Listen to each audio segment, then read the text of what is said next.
morning, everybody, and very big welcome and a warm welcome to Open Morning at National Opera Studio. My name is Della Jones. I am a vocal coach, and I will pass you over to our lovely singer, Hasmik, and our lovely pianist, Alex, who are going to introduce themselves. And it's a coaching. It's not a masterclass. It is a coaching. So this is what it's like. Hasmik, over to you. Good morning, everyone. Thank you, Della. My name is Hasmik Harutyunyan. I am an Armenian soprano, a graduate of the Royal Conservatory of Scotland and Welsh International Academy of Voice. Today we would like to work on Salome's aria with Della. This is from Herodiade by Masne.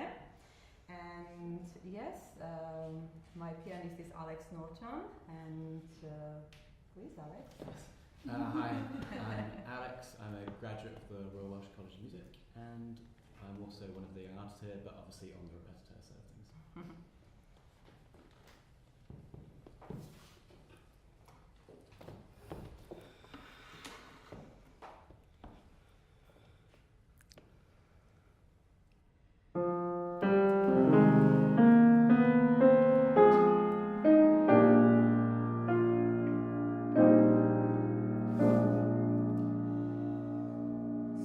Sorrido la parole, fossa tutta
all, can we read the text Yes. in natural conversation Yeah. style? Not all of it, just some of it, okay?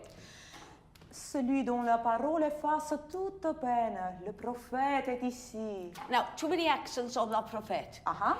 What would you like to say, la prophète est ici or la prophète est ici? This is the first time you've mentioned him. Est ici. Yeah. Yes. Celui dont la parole efface toute peine. Nice. Le prophète est ici. Yes. C'est vers lui que je vais. Good. What is he? Oh, here. No, what is he? What is he? What are you going to say next? Il est doux. He's gentle. No, I know what it is. Il est doux, il est bon. Yes. Sa parole est sereine. Il parle. Tout se tait. Now, Plus léger. I know there's a rest after il parle. There's a rest, but. Remember, we've talked about this before, I Yes. think, not in this piece, but in others, that a rest is, it's not a week's holiday. Yeah. A rest is a pause. Yes. It's, a thought or an unsung note. Yes. So we don't want il parle, il parle tout se tait. Yeah. Okay. You can acknowledge, it's like a punctuation, like a comma. Yes. Il parle, tout se tait. Il parle tout se tait. Il parle, tout se tait. Plus léger sur la plaine. Continue, it's one Plus sentence. léger sur la plaine, l'air attentif, passe sans bruit, il parle. Yeah, excellent, go on. Quand reviendra-t-il, quand pourrai-je l'entendre? Je souffrais, j'étais seule et mon cœur s'est calmé. Oh, good, very good. En écoutant sa voix mélodieuse et tendre, mon cœur s'est calmé. Prophète bien-aimé, puis-je vivre sans toi? Good, very, very good. It's so important, as Yeah. you know, to always do the text to get the right inflections of the Yes. language of the libretto. Libretti came first. And then, obviously, sometimes when the music comes in, yes, of course, you have to change the stresses, but to Yeah. get the flow of the language. Now, what I would like during the whole piece is actually to have more dynamics. Okay. It was one dynamic virtually, and we need more. Let's start it again, please. Thanks, Alex.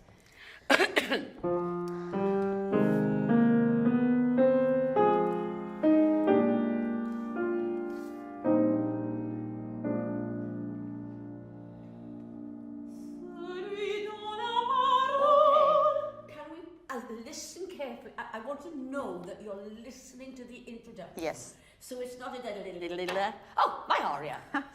So it's dee dee dee dee. So take over from Alex. Once more from the beginning, Alex, please.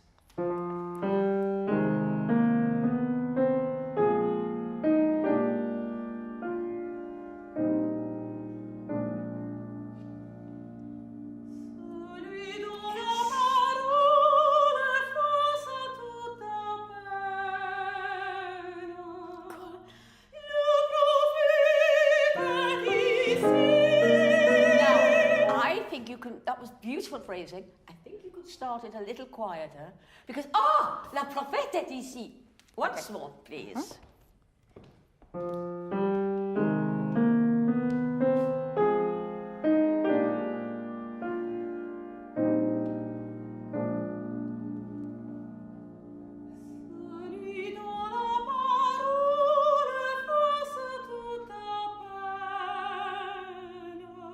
Who's there?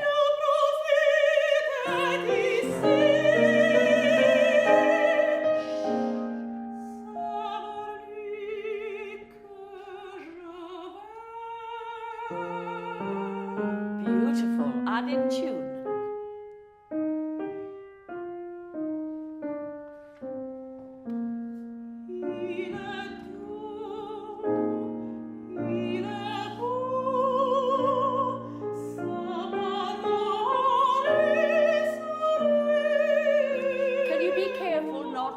Not to do a diminuendo on sa. Sa parola okay, let's go. And don't breathe before. In between il est doux, il est beau. Obviously punctuate, but not breathe. From il est doux, please.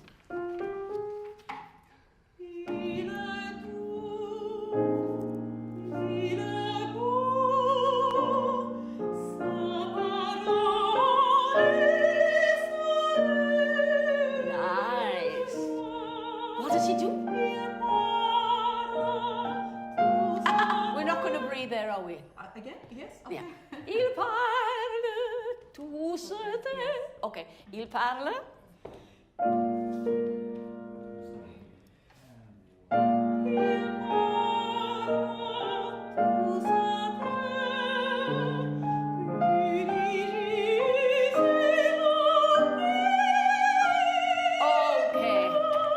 There, put the pla of plena at the end of la.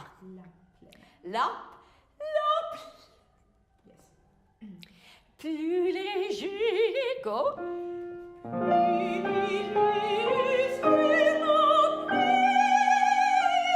And keep the tongue still on air. Don't be frightened of your air. Yes.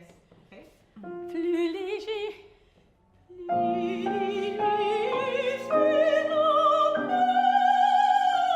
Yes! Nice. Again. A little bit, maybe more piano on the. Plus léger.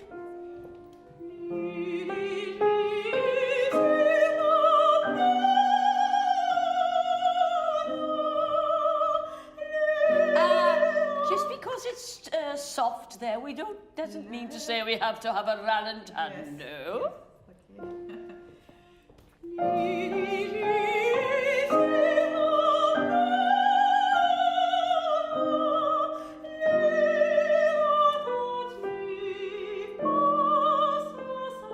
Brava.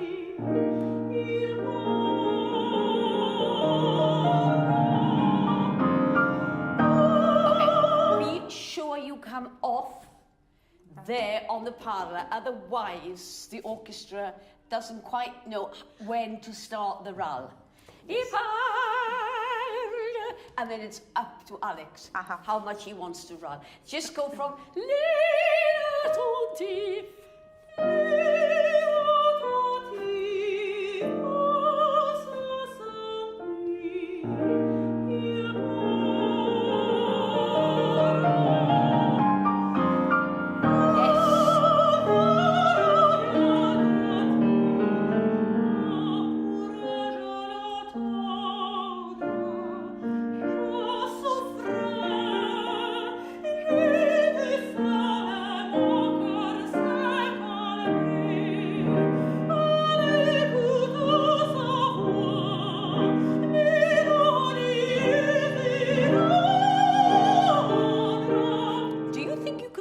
In one breath? I will try. Try it, and even if you take a breath, you will be mentally thinking of it through that phrase, so that if you do take a breath, it will be in the rhythm of the music, not because I want to take a breath. Let's go from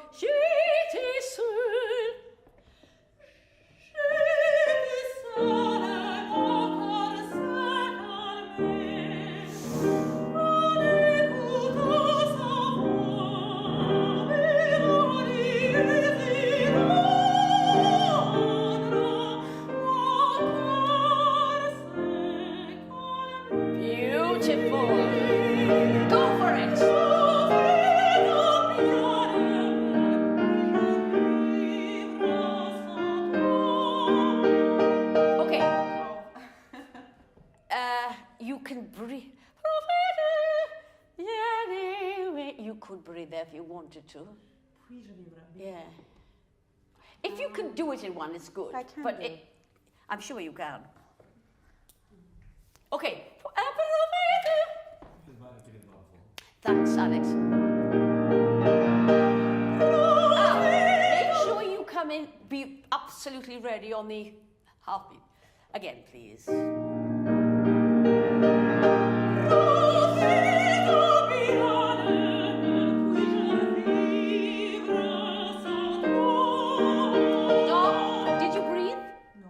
I didn't know if you had or not, so that... Excellent, go on. No, do that again. It's horrible to start from where you left off.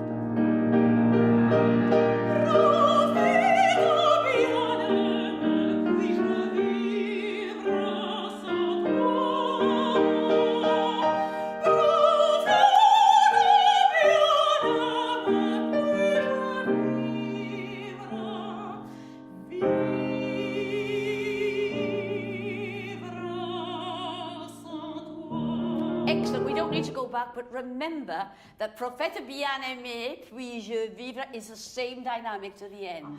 And then vivre sans toi. Let's go on, Alex, please. Now, sorry, treat this like a recitative. I don't mean, you know, accompagnato recitative, obviously.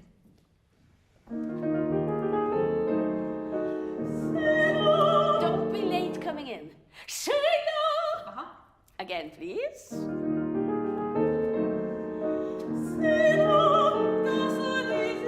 What? I didn't understand. Yeah. Yes. Okay, once more.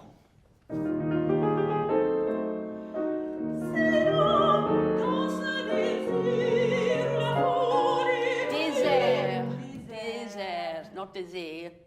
What am I? It's a bit too A, isn't it, Alex? I think a little bit. Désert. Once more.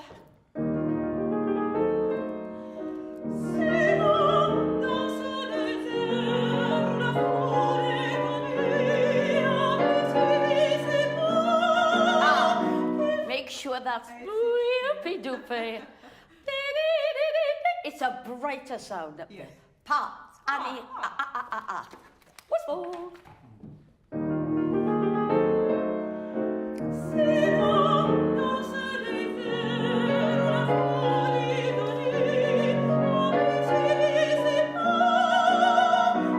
Don't look so scared though. Don't look, keep the tongue still. Pa, it's a bright ah. Just do that, just do this. Do it to la la la. La la la la la la.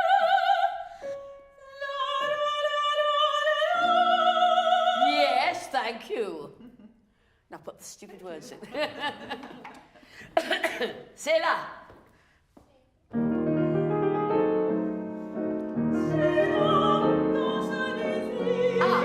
Don't take. No. Don't take so long in that breath. Breathe in the rhythm of what's coming, not what's gone. Excuse me. Right, let's go.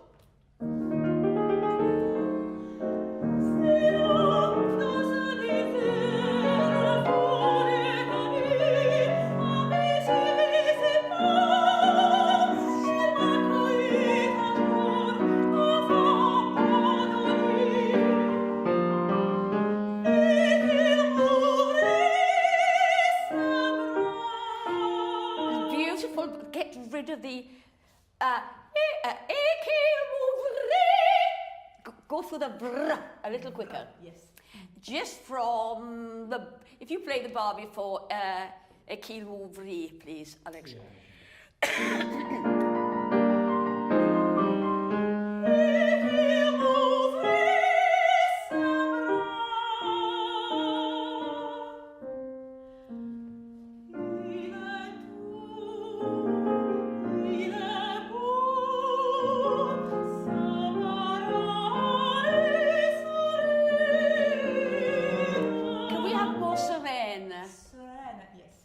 A little bit A.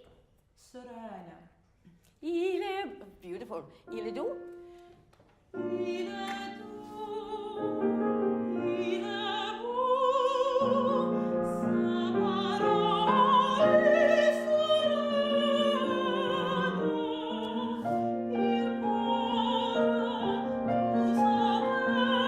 We don't need to breathe there. Did you breathe? Il parle. I think you did, yes. Il parle. Il parle tous à terre, il vit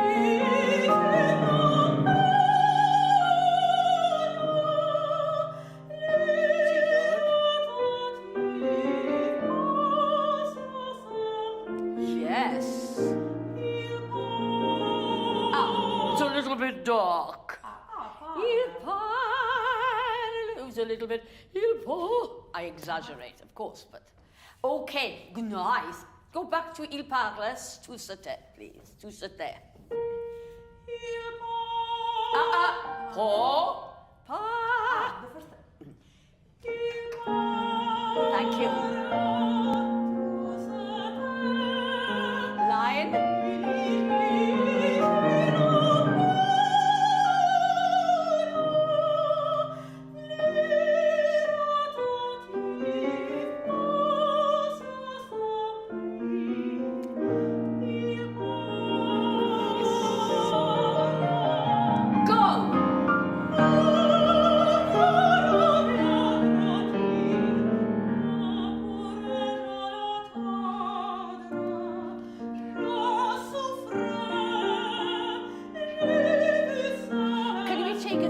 breath there. So is it breathing in the rhythm of the quaver? Riviadre.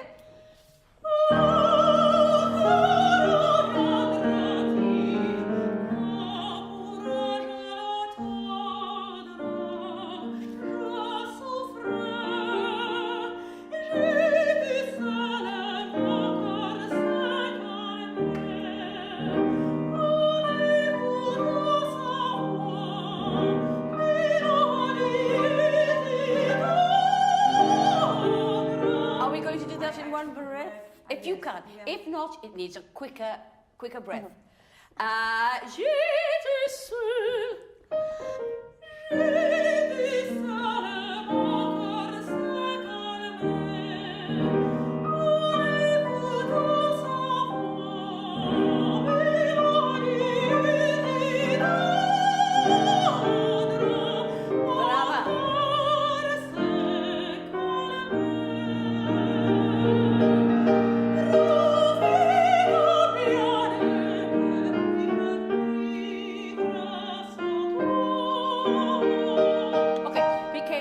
Put an H in there. Only a little tiny one crept in. Let's go. Barbie, thanks.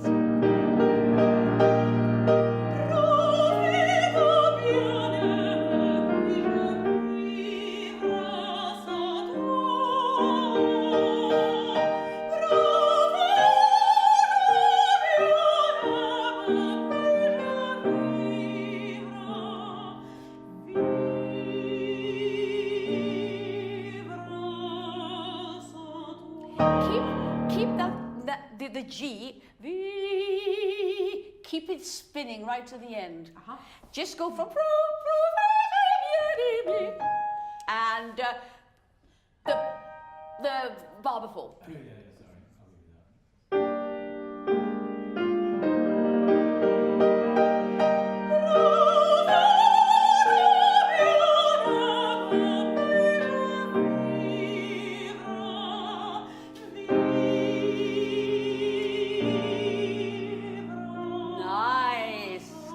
I'll give you that. At the end. Yes. The difference was too great. You needn't do that profeta again. Just do straight in there.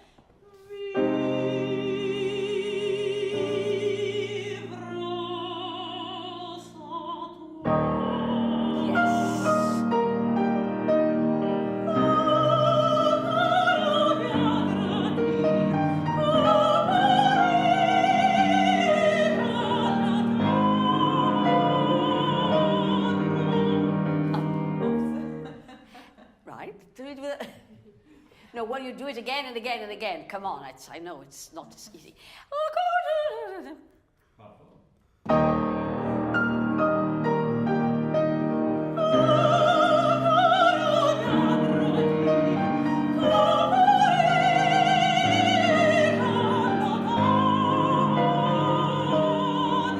Stop. Excellent. If, however, you feel you want to breathe there, you can breathe come pure. You could, if you feel you want to, but make it an emotional one, not, I want to take a breath. That was super, by the way. Thank you.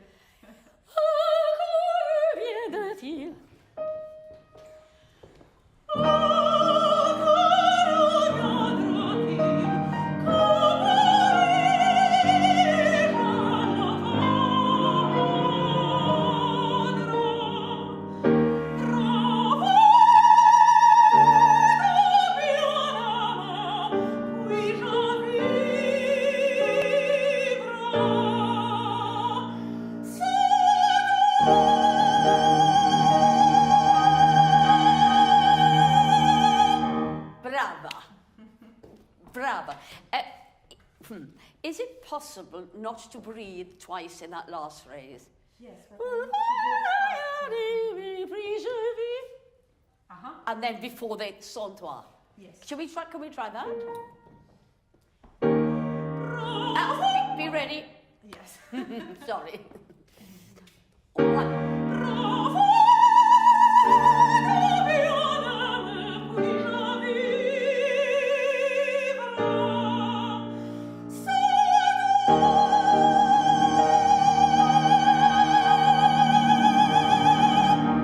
Excellent. Excellent. Alex, do you have anything further to say? No. Let's go. Thank you very much. That's super. Just remember those dynamics, because that must be Yes. the most, the biggest. Next, Ah. if you're up for it, Yes. yes. The next aria is Io son l'umile ancella from Adriana Lecouvreur by Cilea. In this scene, Adriana, she's an actress. She's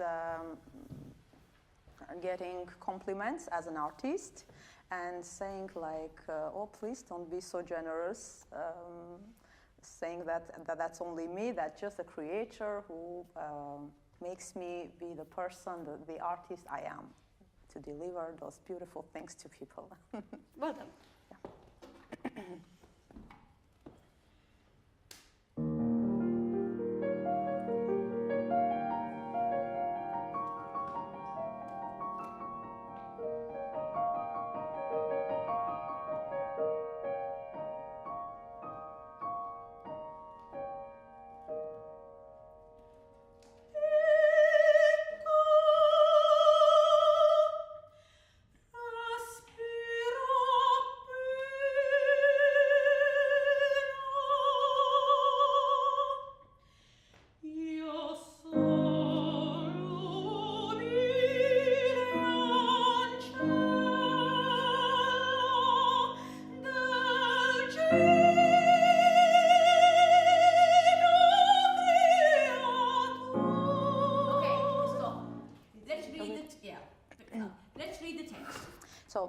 Ecco, respiro appena.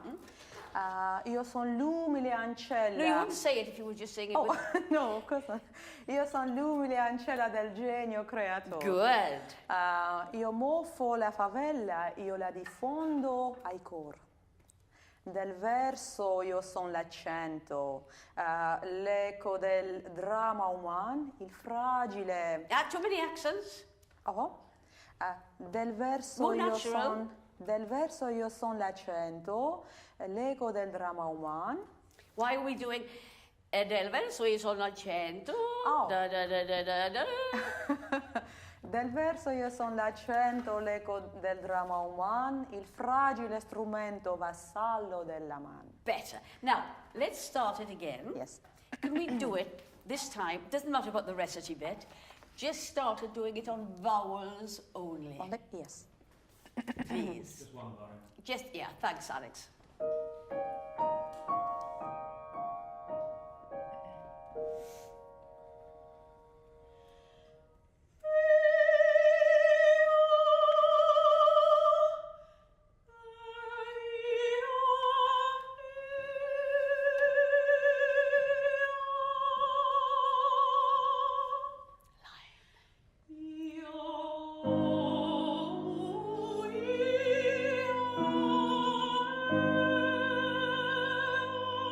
Okay, let's do that. When we get to the C, favorite vowel, I think you've told me before, is an R or an E. More R. More R. Look, so when we get there, oh, we are. Do it on an R for now.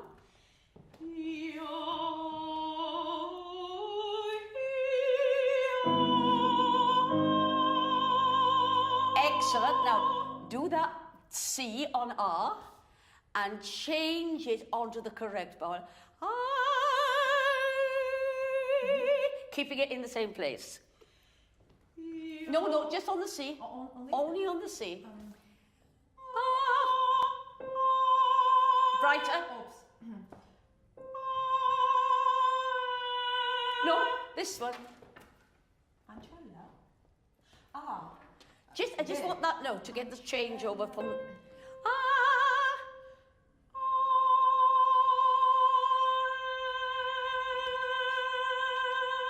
Yes, and your tongue was in the same place.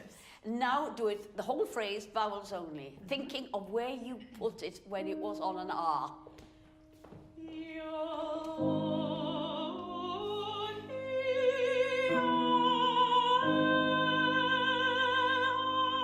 Better. Go on.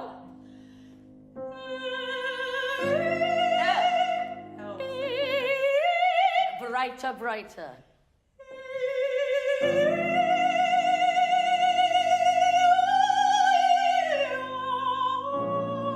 Good. And remember to feel the pulse of the time note, which drives you through the phrase. Continue. Let's do it again.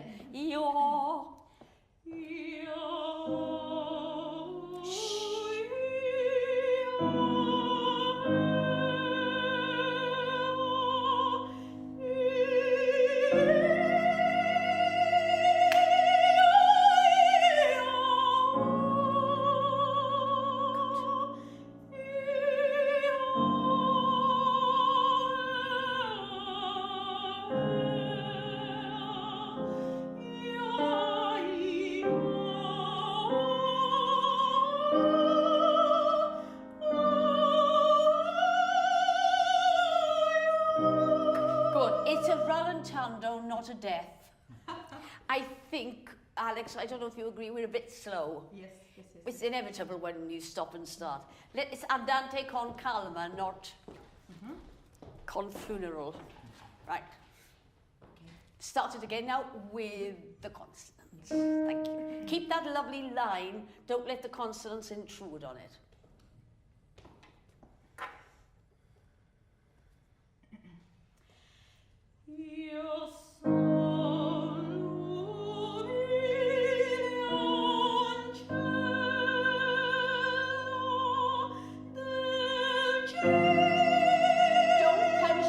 So much.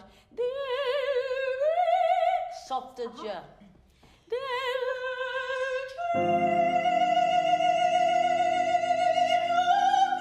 Nice. Keep moving.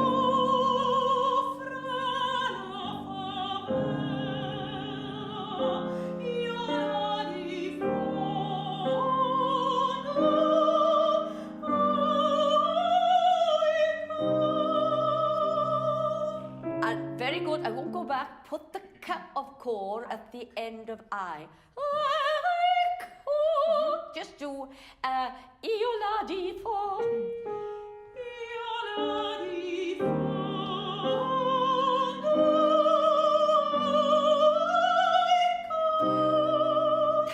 Tiny little thing. When you get to the D, yes, try and think of the F so it doesn't sink down. It wasn't out of tune, but it was like a bit heavy. Yes. So it's it's the same color as where you're going to go for the F. Iola.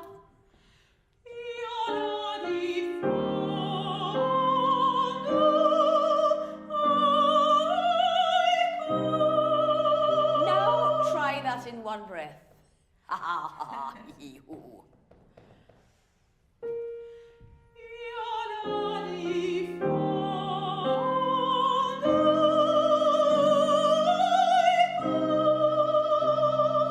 Yes, madame. It's even easier. Of course it is. Because in breathing, you're using more energy to breathe than to do it in one. Now, go from the beginning to there to see if you can do it, because it's and let's not get too slow. Io son. Io son.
I'd like you just, Alex, to play the melody. Dee, dee, dee, dee. So think of it as a little duet, yeah?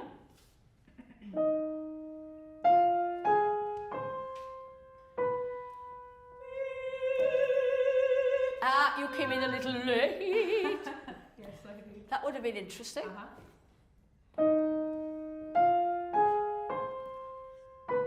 No, you come in there.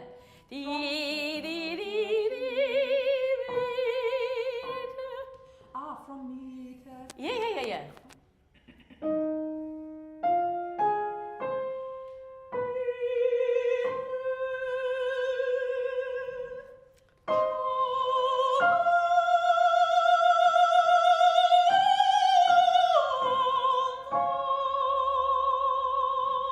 Fine. So be aware of that little duet going on there. Now, as written, please. It's his tune. No. You're a bit late, my darling. Dee bum ba ba dee. I see. Yeah. I have another. Oh, do you? That's my mistake. So that's. Do you know? I think I prefer that. Yes. She has it on the C. Makes more sense to the word. I didn't think you were that stupid. Let's go. You're not at all.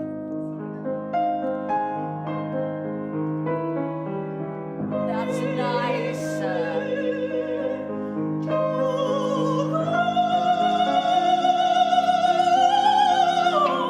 Please don't forget the time.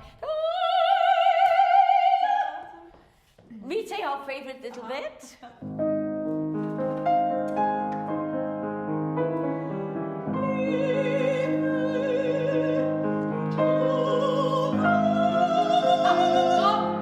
Don't do a smoochy sloochy on that. Choco. I exaggerate. Choc. Put the ka of corn at the end of joke. Choco. Say please.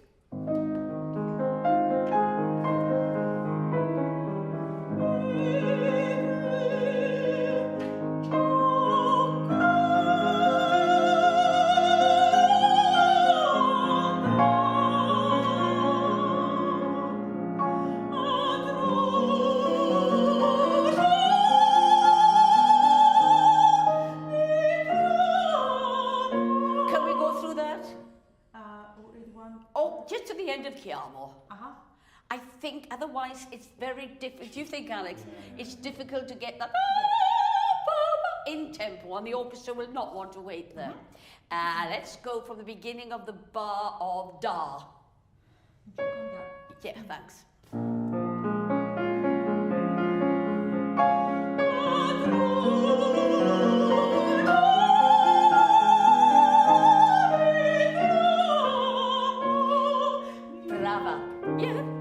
Then you can breathe there. Okay. Oh, darling, you can breathe there. I think, Alex, can't she? Good. That's kind of you. Yes. Yeah.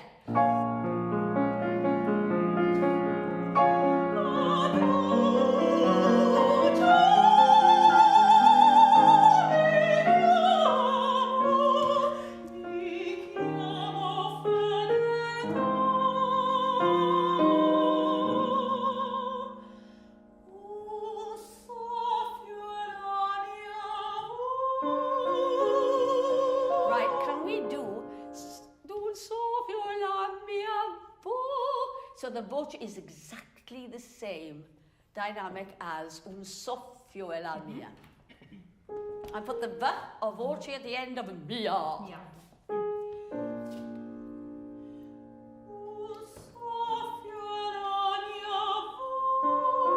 Keep it all the same dynamic from yes, so we don't get a subito piano on it.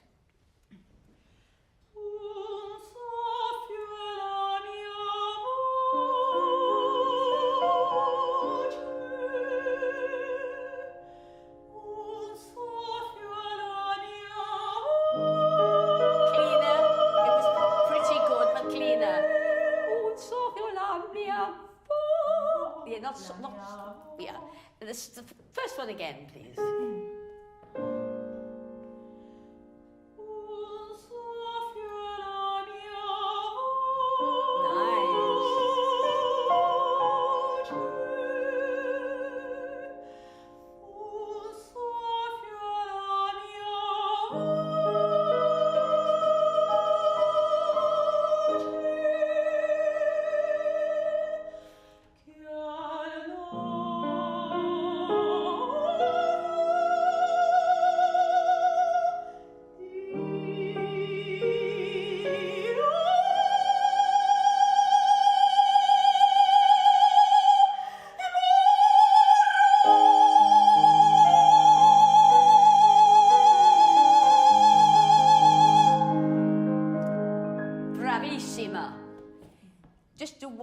for me at the end, and I'm so pleased you didn't do any Scoopy-Doopies or slow portamenti.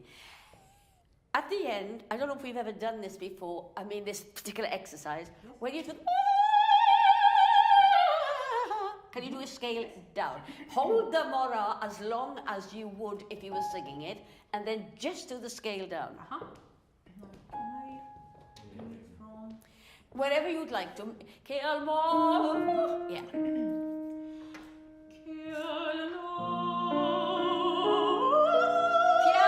Pianissimo.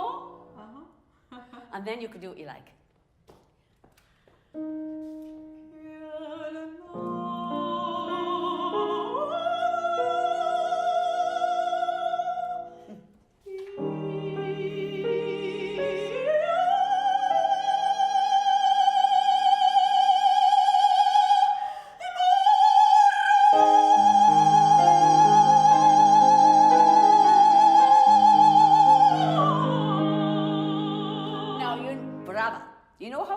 Well, it doesn't matter about the octave.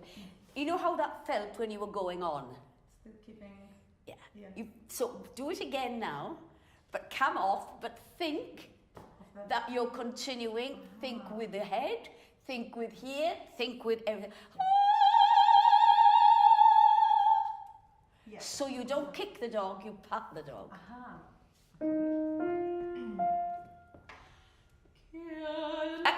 Clean, Kale.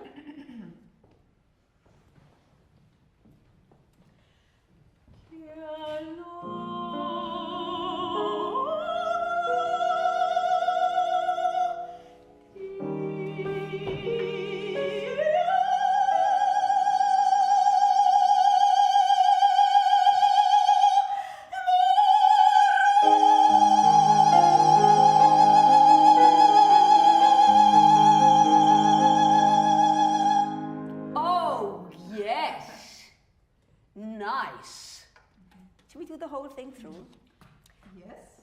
Have you the strength? Good. We may finish again then with the Salome. If you would. Would you like to do the both or just this one? Shall we do first this one? Of course, you're in the vein, in the vogue, in the mood. Right, let's go. Remember the dynamics. It's very important for you.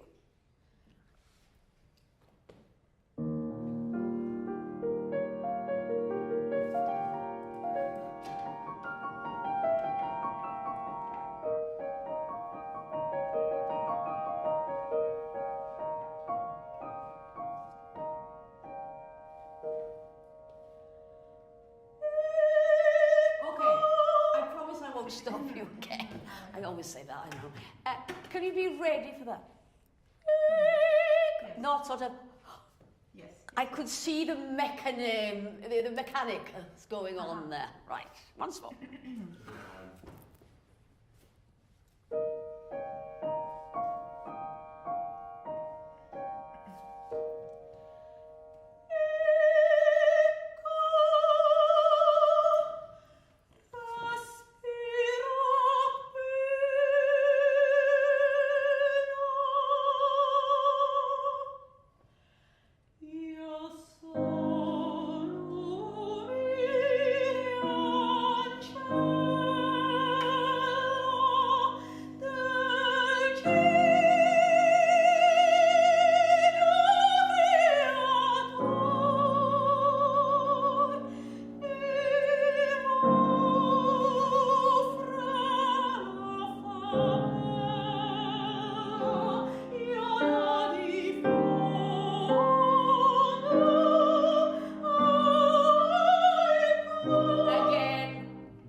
Sorry, I mean, you have been singing. I mean, you've been doing the arias about 3 times each. 4, 5, 6.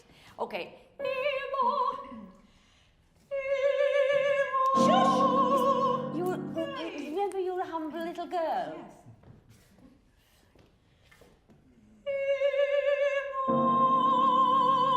And we are getting a little sloweto now. Uh-huh. We are, yeah, these... to move on a little.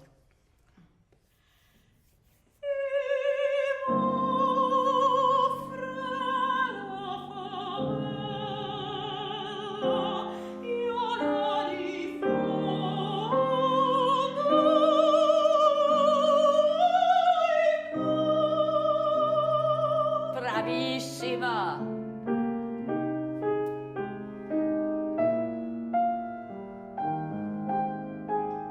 Keep going.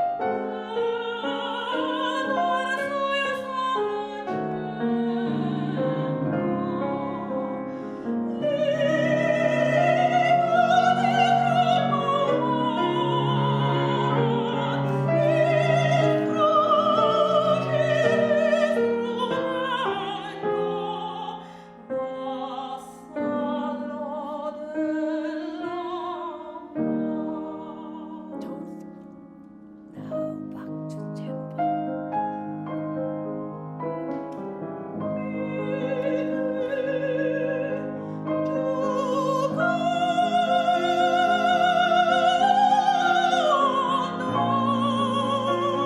Come on.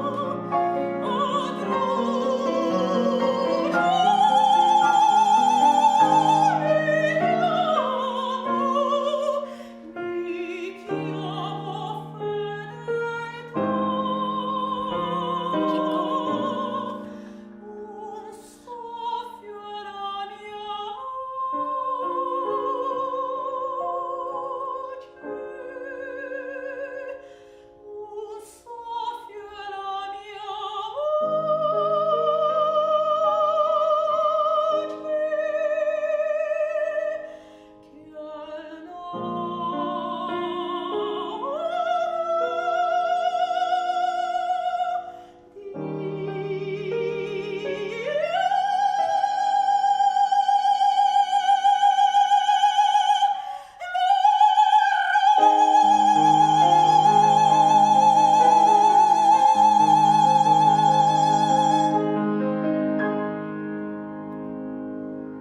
Bravissima.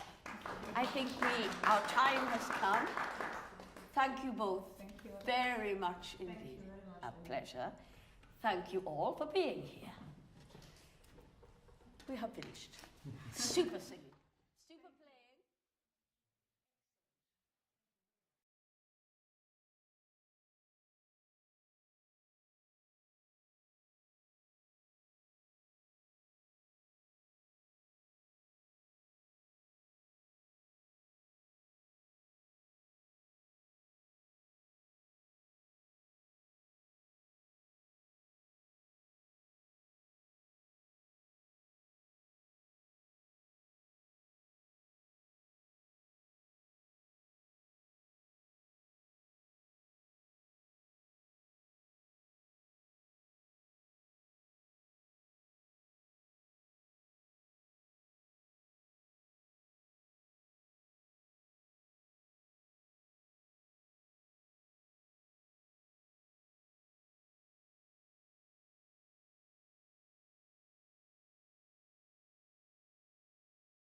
Hi everyone, I'm Andrew Griffiths, I'm the head coach here at the studio. Do you want to introduce yourselves? Yeah, I'm Samantha Quillish, I'm a soprano at the studio.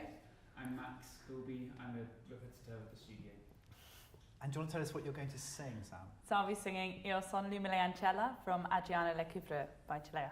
And tell us a little bit about what's going on. It's towards the beginning of the piece, isn't So it? yeah, this is kind of the first thing she really sings. And she has come off the stage. So she's an actress? She's an actress, a performer.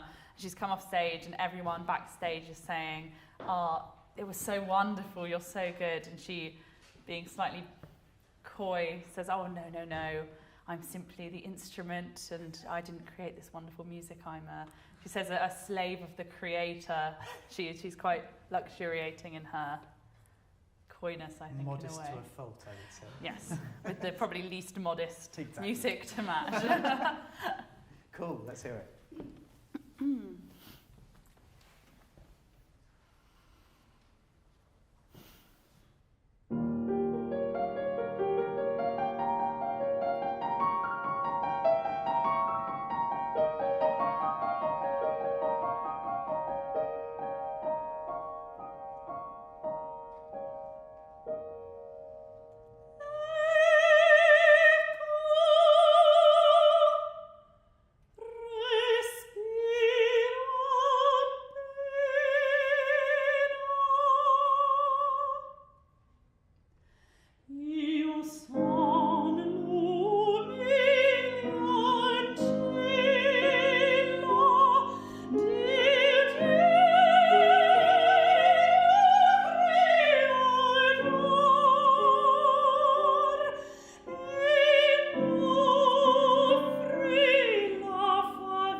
Well done, Sam. Thank you. I love the way you use the space in the end particularly. It's so hard sometimes to get people to just stop and wait. Whereas if I was on the stage, all I ever want to do is make people wait for me to sing, because that's the most powerful thing I can do. So these are un soffio. I wonder, Max, whether we shouldn't be too slow in the da ba da ba da ba after un soffio. Let her have the space, and then we sort of respond, I think. The very, very end, of course, has got this crescendo. Because I'm never sure whether to break them up or to go into it? I think you've got choices. We could either do D, Mora, this, or just go through. Yeah. It's probably the deluxe version, and then we just sort of go in the orchestra then. But That'd be interesting. Yeah, would you want to try it? Yeah, let's give that a go. Let's work backwards. So should we go from the first Un soffio e la mia Yeah. voce? Un soffio e la mia voce.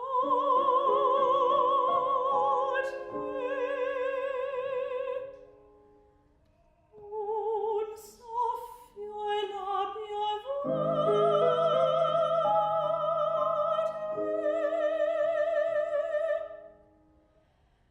Che alle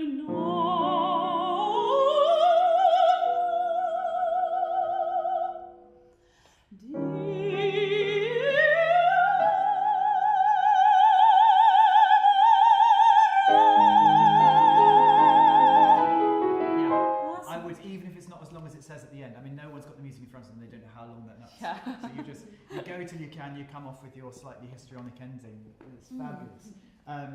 Why do you say Un soffio e la mia voce twice? It's practically the only thing you repeat in the whole aria. Yeah, I think it's to convince them, because the first time she says, oh, it's just a little breath, the voice. Then I feel maybe the second time it should be more just... Can be that, yeah, it can be that she can get lost in her own kind of... I feel like she's a little self-indulgent. I mean, I think she's a lot self-indulgent. She's either sort of lost in her own kind of metaphor or something, or it can almost be a kind of, and you lucky people, I'm sharing it with you. Un soffio e la mia voce. Un soffio e la... It's almost like a kind that. of generosity, maybe, in that way. Yeah. Great. Should we go back to the beginning? It's super. Let's go back to Ecco respiro appena. Just a couple of bars, Max.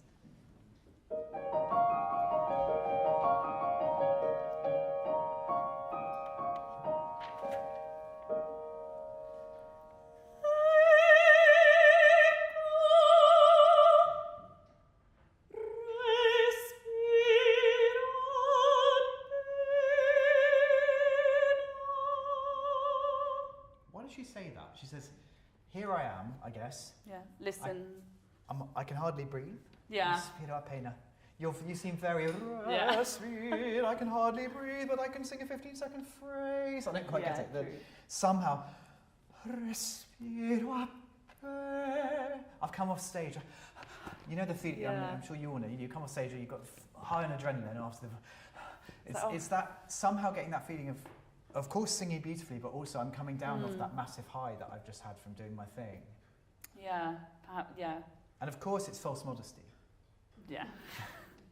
But somehow It gives has to be, yeah. Respiro. Maybe it's about how you start rather than Yeah. Respiro. But then then he writes tenuto. So maybe if you give us the respiro, almost like you're out of breath, but then actually appena, give us your lovely mezzo di voce, and it was all a kind of false modesty thing. Yeah. Once more.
Interested in where the beats are in this. Yeah. It's very tempting. Your son to kind of show us. And I think all we want from you is Io son l'uni angela. Do you know what I mean? That it's so easy to kind of mark where stuff Yes. is, and to keep kind of saying here's a little flat. It's also easier for us to do that, Max and the piano, to kind of. So I be consciously in the accompaniment, warming and affirmative, but not accented. So it's always a kind of encouragement to go to the next note, to go to the next note. Does that make sense? So do it once without any feeling of rhythm or beats. Obviously we want rhythm and beats, but no, we don't want beats, we do want rhythm. But it's simply about bathing in the melody. It's always, as listeners, all we want to do is go, this is like the sun's come out for 8 bars. So your song. Your son,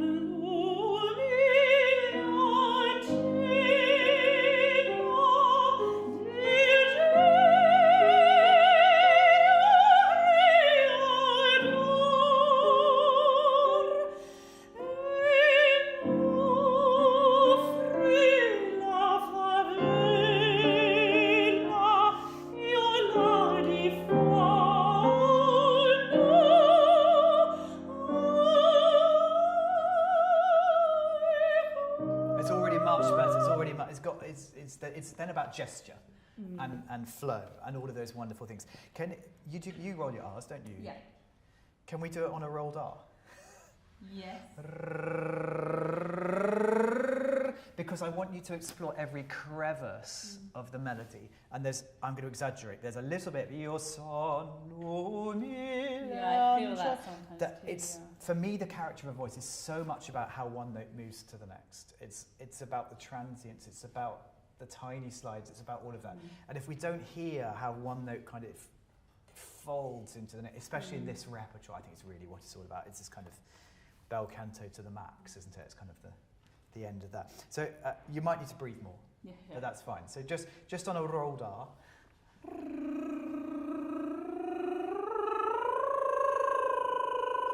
That's it. And then don't take the foot off the pedal. I felt myself take it off in the first bit. Yeah. Exactly. And then I was like, oh.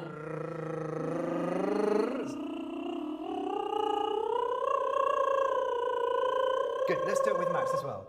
So in something like the rhythm, if you can, and take as many breaths as you need. Yeah.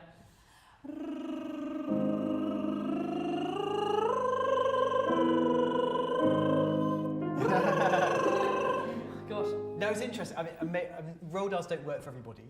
I think it will work for you, but they can be a really good diagnostic, because if that R stops, it's because the airflow is not doing its thing. I definitely felt there wasn't enough for it. So that's good.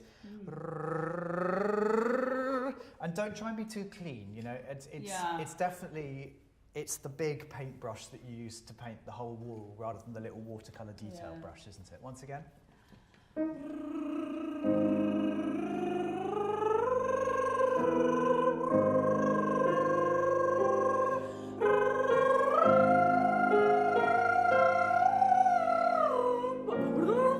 It'll come. I think there's something to practice by yourself. Yeah. But it's the feeling that, you know, that da-da-dee all comes out of that lowy flat. I definitely felt like I had to give more between them. I did really feel like I was landing. Should we do vowels? Yeah. Let's do sorry, you'll do it much better than me.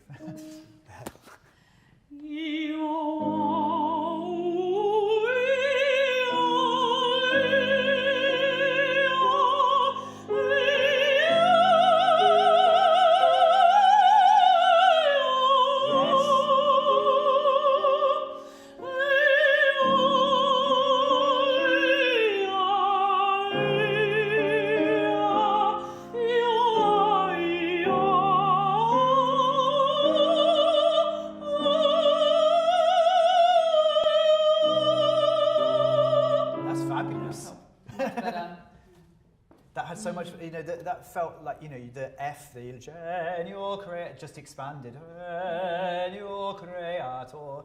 Can you put the consonants back and keep the feeling of that, even if it all goes terribly wrong? Because that's the feeling. Well done. Io son. Io son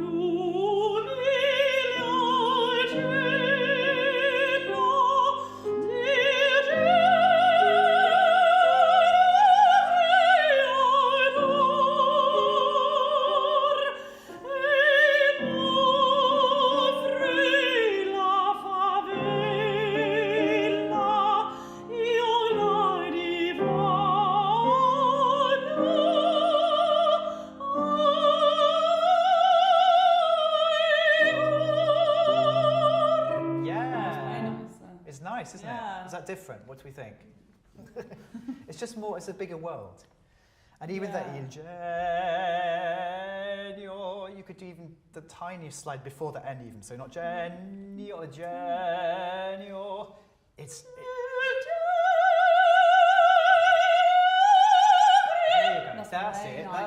That's it. But then it all joins. Do you know, I reckon you don't need the breath at the end either. I agree. In the end. And I think I come to it and I'm like... I think, yeah.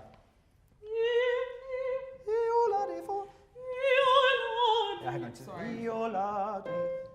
So from Io, just the last phrase.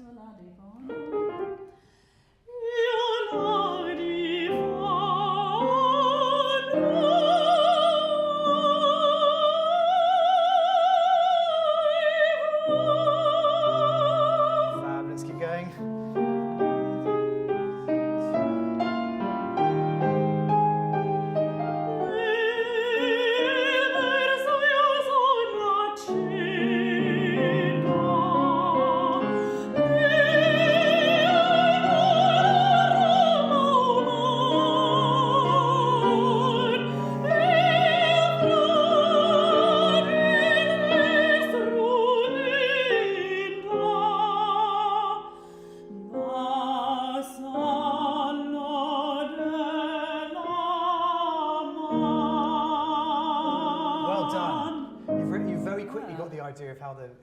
How the vowel line keeps going. Occasionally now when you slightly more text. L'eco del dramma uman. So there's double, well, just roll the R, I reckon. Drama. I'm the echo of human drama. The fragile instrument. She's so... Hands made of the muses. We need to be careful, Max. Il fragile strumento. Your instinct is to enjoy the second inversion called a fragile, but actually it's a weak syllable for her. So, and this happens so much when we play for singers as well, that the places we aim for musically we can't place because it kind of kills them. The fragile strumento, fragile. So I think do everything you're doing with the expression, but sort of be hungry for that moment and enjoy getting there rather than kind of placing it.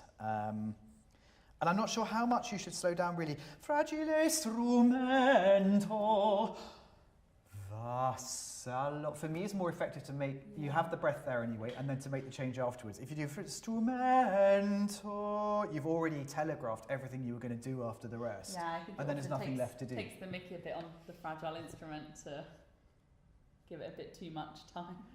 It's a bit counted. I think the time for the breath is lovely, but the strumento is too much for me. Yeah.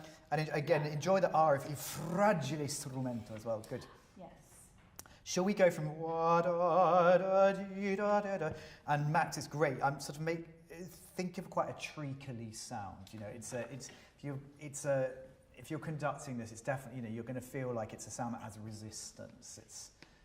It sounds beautiful. It's for me a tiny bit too classical, a tiny bit. Just get your hands in the chocolate a little bit more.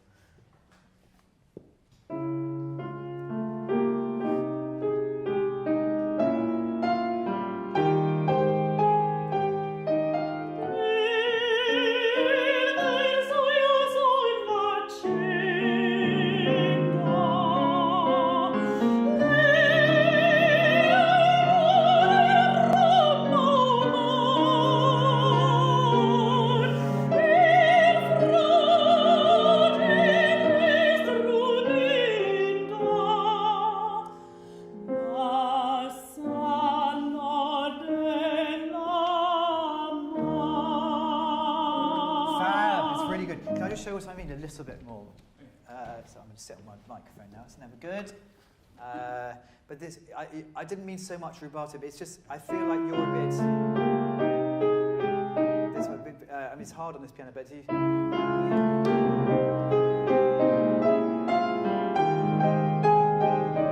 actually, I'm sort of using a trick. I'm filling in quite a lot of these octaves. So if you play. They feel very bare on the piano, whereas if you play...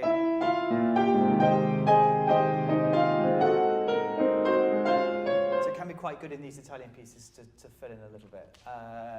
Let's do it once more. It's great. And there's another one, not to place accento. The verso è son l'accento. She just wants to feel like she's on this conveyor belt. Just balancing the sort of the needs of the breath, and if we can make the singers feel like it's always a horizontal thing, it's always going somewhere, then they feel happier. We don't tell them that.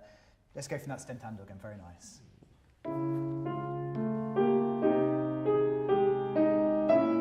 So I'm being horrible now. So now you're doing lots of rubato again. Da, da, da. Tira, tira, yara, tira. Make it something you can conduct. Yeah.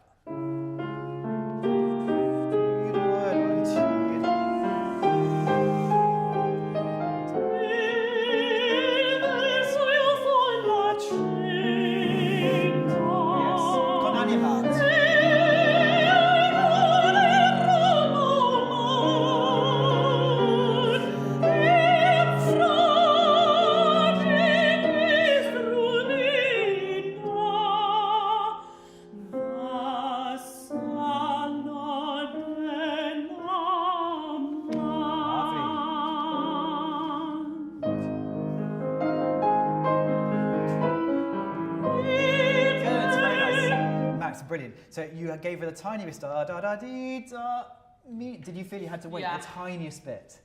Yeah. And actually, I think once we start the ad tempo, it's like, okay, now we can see the end coming. Da dee da dee da mite. What's mite? Mite, gioconda, atroce. These are three very different words, aren't they? Yeah, atroce, horrendousness. Horrendousness is atroce, but before that, mite is. Mite is kind of like not nothingness, but kind of like a calm. Yeah, I'm sort of humble, meekness. Yeah. Mite gioconda, atroce. They're really different. Try Max as well. Try putting some filling in those chords in the right hand. If you just like fill them in with A flat major. From the last page, very good, everyone.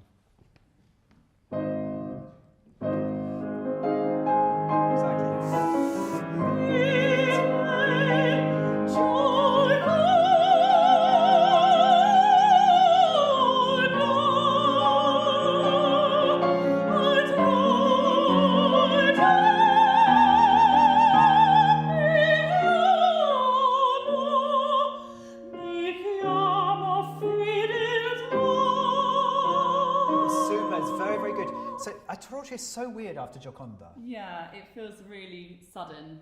I'm not seeing the change. I'm seeing Gioconda, Atroce. They feel like they're cut from the same cloth. What's she saying? Is she going through her dramatic repertoire? So I can do Gioconda, I can do Atroce. Yeah. I think we should see something. See here something surprising about that word. I can make the audience love me. I can horrify them, all in the name of faithfulness, fedeltà, yeah? Yeah. So have the idea of atroce somewhere we can see and hear just before it. So it's not the same thing as Gioconda. Once more, very good.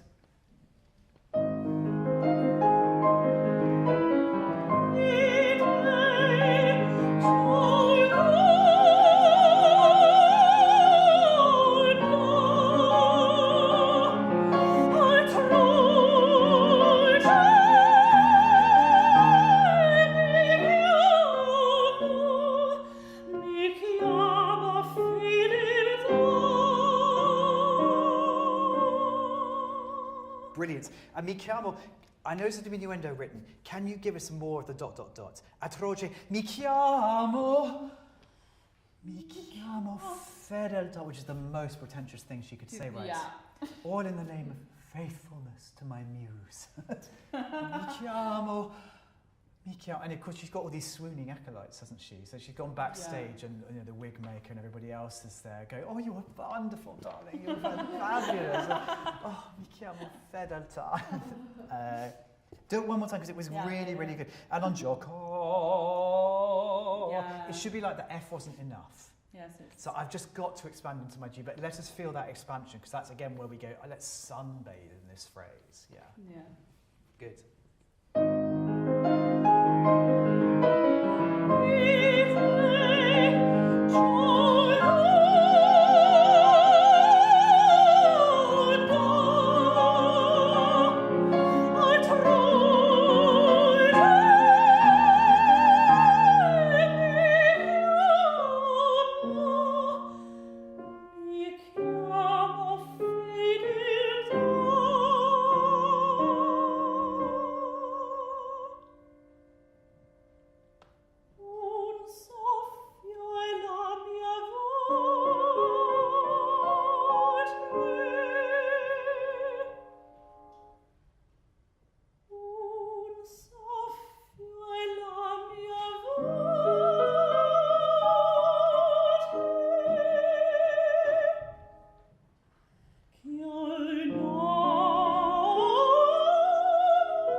know. Just to make it even harder.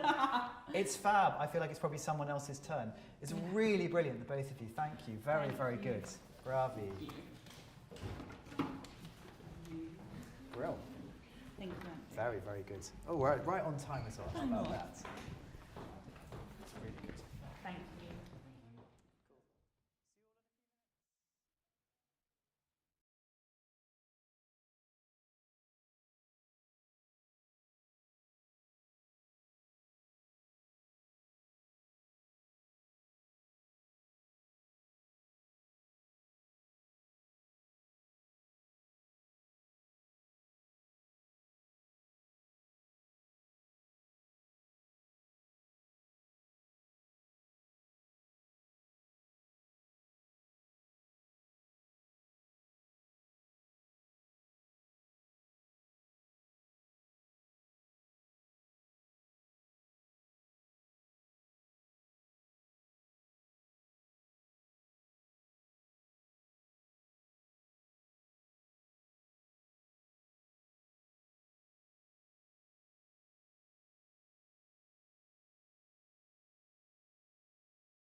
good to go. Hello. Hi everyone, welcome back. I'm Andrew Griffiths, head coach at the National Opera Studio. Do you want to introduce yourself, Rydian? Hello, I'm Rydian. I'm a tenor, and we will be performing Here I Stand from the Rake's Progress. If any of you have seen the Rake's Progress, it's a great opera, very interesting. And this is one of the first arias of Tom Rakewell. And at this point, Father Truelove has basically said that Tom can't have Anne for different reasons, whether it's money or anything, and in a way, Tom is, saying he can be all these things to get Anne at the end. And before the start of the aria, he calls him the old fool, so that kind of gives you an indication of what he thinks of him right now, to be honest. Yeah. Cool, let's have a go. Here I stand, my constitution sound, my frame not ill-favoured, my wit ready, my heart light.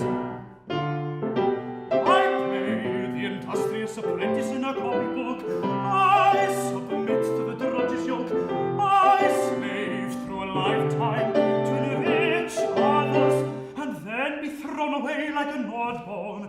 Not I, have not grave doctors assured us that good works are of no avail, for heaven predestines all. In my fashion, I may profess myself of their party, and herewith entrust myself to fortune.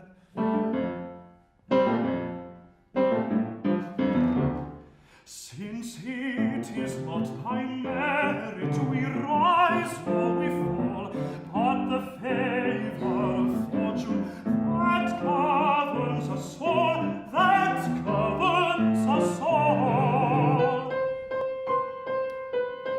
Why should I labour for what in the end she will give me for nothing if she be my friend?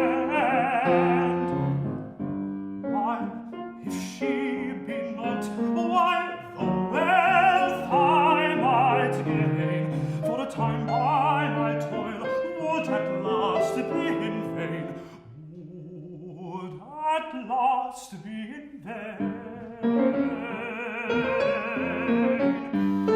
Till I die then of fever, or by lightning am struck, let me live by my wits, and trust to my luck, and trust to my luck. My life lies before me, the world is so wide, come wishes be, horses, this beggar shall ride, this beggar shall ride.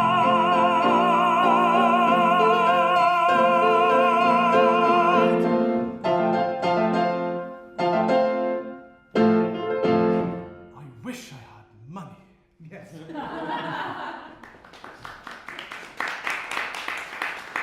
should always say in audition. Always. I always say I it. wish I had I mean, money. it's not a lie. It's not a lie, exactly. It's great. Good.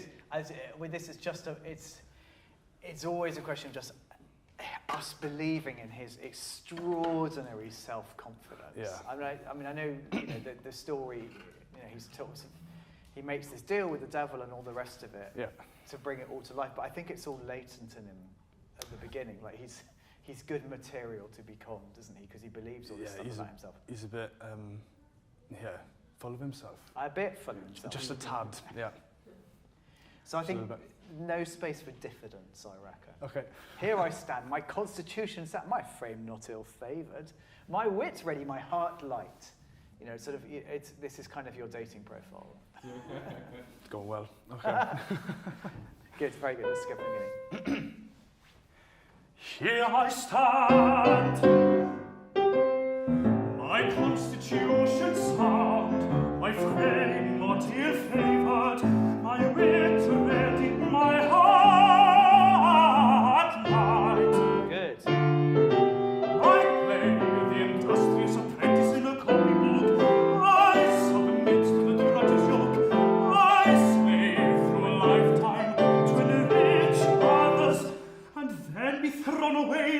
gnawed bone. Not I! It's really good, yeah. And give us, if you can, even more of the kind of sarcasm. I play the industrious apprentice, and I submit to the drudge's yoke. I slave, especially that one. I slave through a lifetime to enrich others. You know, other people call that work, you know. I slave through a lifetime. Good. Should we go from I play? The beginning I thought was great. Got microphone escaping here. So you've done hard. I play the industrious apprentice in a copybook. I submit to the drudge's yoke. I slave through a lifetime to enrich others, and then be thrown away like a gnawed bone. Not I! Have not grave doctors assured us that good works are of no avail? For heaven predestines all. In my fashion I may profess myself of their party, and herewith entrust myself to fortune. Very good. And he gives accents on both, doesn't he? And herewith entrust myself to fortune. And really kind of points it up. There's a two, I think, tease up the word fortune. To fortune. Do you think there's a... Is he imitating the grave doctor, Stravinsky? You know, you've had this leaping line there. Suddenly, have not grave doctors assured us that there's... Could be like a mocking in a way. I think there's a bit of impressions. You putting on the mortarboard or the dog collar at that moment. So, have not grave doctors assured us that good works are of no avail? Amen. There's a bit of that, isn't there? There's a. Yeah. I think have a bit of fun and be a bit, you know, be more of a school teacher or a grave doctor at that point. Good. Okay. Like you've read, like Tom has read just enough to kind of talk about these things without probably understanding them, I reckon. He probably doesn't have no idea what they are, to be honest. No, exactly. For heaven predestines all. In my fashion, I may profess myself at their party. Yeah. So should we go from not I? So, and then be thrown away like a gnawed bone. Not I! Have not grave doctors assured us that good works are of no avail? That's good, and I wonder if it was a more legato when you get it more. Have not grave doctors assured us? Yeah. Then be thrown away like a gnawed bone. Not I! Have not grave doctors assured us that good works are of no avail? For heaven predestines all. In my fashion I may profess myself of their party, and herewith entrust myself to fortune. That's good. And fortune has a little staccato, Fortune. which I only say because they then imitate it lots of times. So if we haven't done the same, fortune, it's great. Okay. Now, I love the grave doctors. Now, I would say go a little more for the big words. So rather than have not grave doctors, we have not grave doctors assured us that good works, grave and good, even though they're on offbeats. Yeah. So often in this piece, I'm sure some of you have sung bits of Rake's Progress that, you know, the big words are against the beat or it's set in what seems quite an odd way. If you really do it, it sort of works, I think. I actually love this libretto, but it's very dense. Not grave doctors. And could you get more of a change of character, change of kind of register after, for heaven predestines all, in my fashion I may profess myself at their party. So you're back to being Tom then, I think, yeah. Sure. Okay. Once more. Bravo, you're doing great. Not I.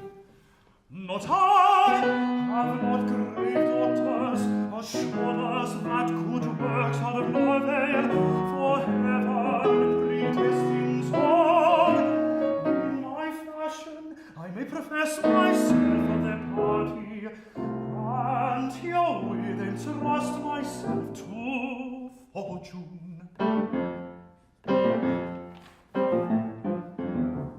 Since it is not by merit we rise nor we fall, but the favour of fortune that governs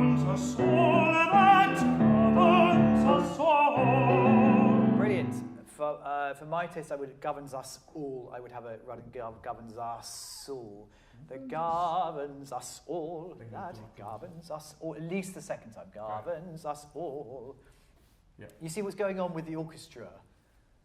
Yeah, it's boom, boom, boom, boom, boom. I think it's two bassoons, isn't it, that chunter away in this. But one of them completely in canon with you. Since it is not dun, dun, dun, dun, dun, dun. So it's very kind of strict counterpoint. What do you think Stravinsky's idea is?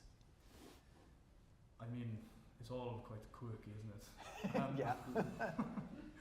I think it's probably he's emphasising really what Tom's saying in a way, like what's going on, and I think it probably is reiterating how maybe naive Tom is as well at the same time with the music as well. I think there's a bit of that. I think, but I think there's also canon counterpoint are kind of scholarly things, aren't they? They're kind of clever things to do, and in a way, I think this is you making your logical argument. Since it is not by merit we rise or we fall, but it's all up to fortune, what the hell, let's go and have fun, which is basically the message of the aria. But this is, we've heard about the grave doctor's philosophy, and now in a way this is Tom's kind of credo, if you like. Since it is not by merit. So I would say, why am I talking about it? Because I think you can play the game a bit more with the orchestra. Since it is not by merit, dun, dun, dun. Actually, people, I've got this all figured out. Here's my little thing, and look, it works in canon. So I mean, it's something we miss, but I think if we kind of get the strictness of that somehow, and it's like, okay, he's got it figured out, even if Tom maybe doesn't see the whole picture, but he has his own plan. It might just change the way you sing it a little bit. So feel like your offerings are since it, you're playing it again with the bassoon there. Yep. So you've done to fortune. Since it is not by merit we rise or we fall, but the favour of fortune that governs us all, that governs us all. Why should I labour for what in the end she will give me for nothing if she be my friend? If she be not, why the wealth I might gain, for a time by my toil would at last be in vain, would at last be in vain. Very good. Why do you think you get left on your own here? I mean, I think, well, he's in his own world here, really, isn't he? But I think it's kind of,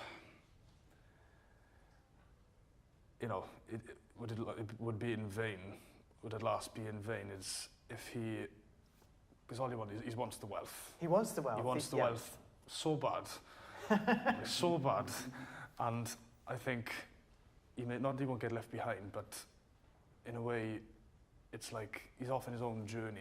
Yeah. So I think, again, what he's trying to portray here is, I'm going to do it no matter what. And sure, great, okay. So it's in a way stronger. I mean, there are lots of ways you can play it as a moment of kind of self-doubt. Would it last be in vain? Would it last be in vain? No, I'm going to do it. It can be that, or it can be, would last be in vain? Would it last be in vain? It's two different ways, isn't it? Yeah. Oh, at least. And there's probably 20. Because the next line then, it says, till I die then of fever, by lightning I'm struck, is a bit more...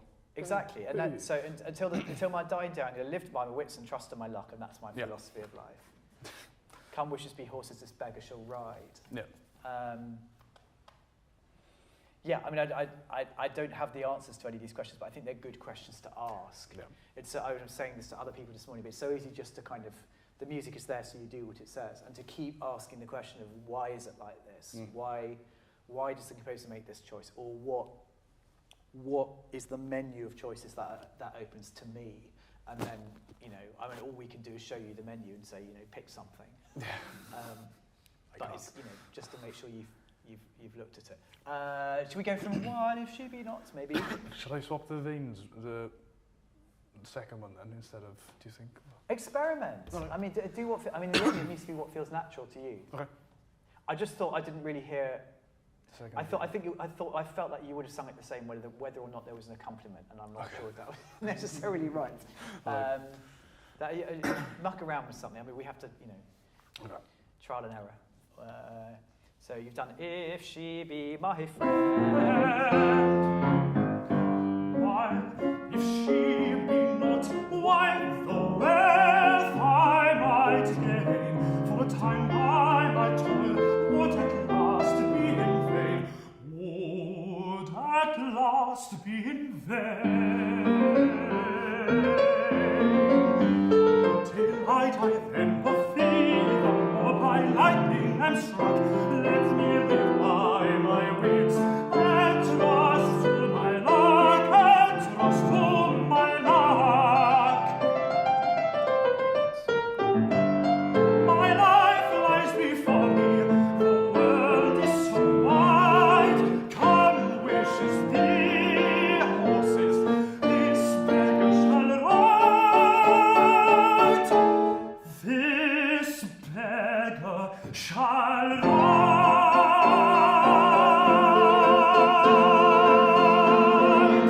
Very good. And see if you can really get the diphthong into ride, just with ride.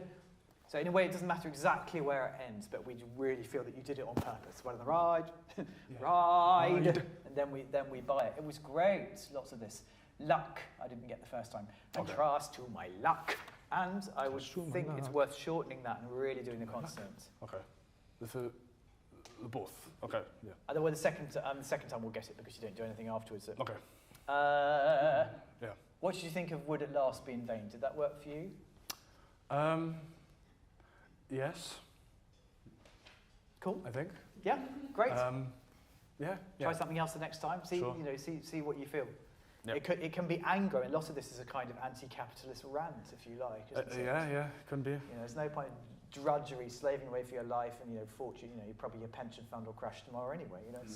Well, I hope not. It's different because the vein, because obviously it leads into ba-da-bum-bum-bum-bum for the next part. So it's like as if there's momentum going into it. Yeah, and it's always like it's quite halting to start with. It sort of develops its momentum. It's always like he's picking up the idea again. It's sort of gaining. I think the piano plays the first few notes of my "Till I Die."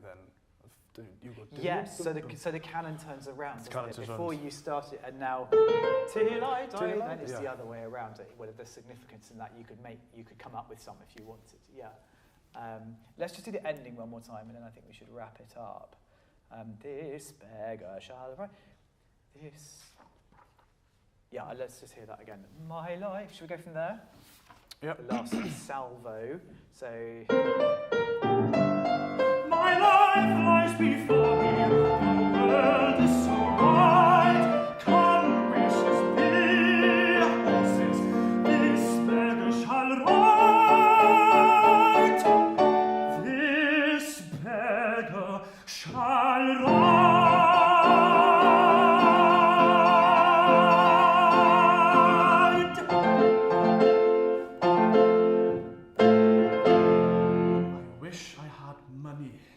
Yeah, and I wouldn't drop the energy too much, actually. Da-da-dun, da-da-dun. I wish I had money. It's kind of the flaw in your argument, in a way. Yeah. This would all work if I just had some cash.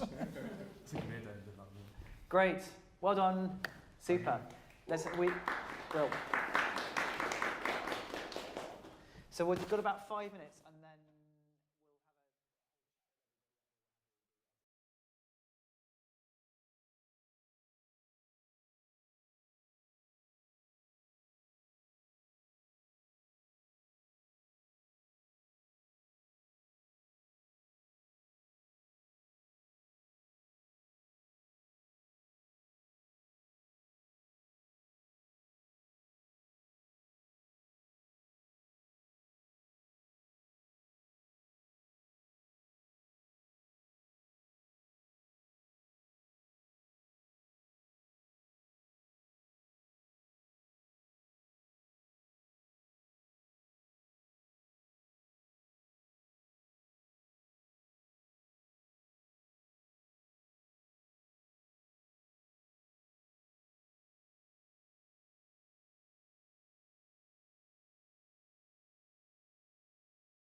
Hello everybody, welcome to the National Opera Studio's open morning and welcome to our live guests who've travelled from various corners of London, I hope, to get here and maybe beyond, and also to those of you watching on the live stream. You're all very welcome.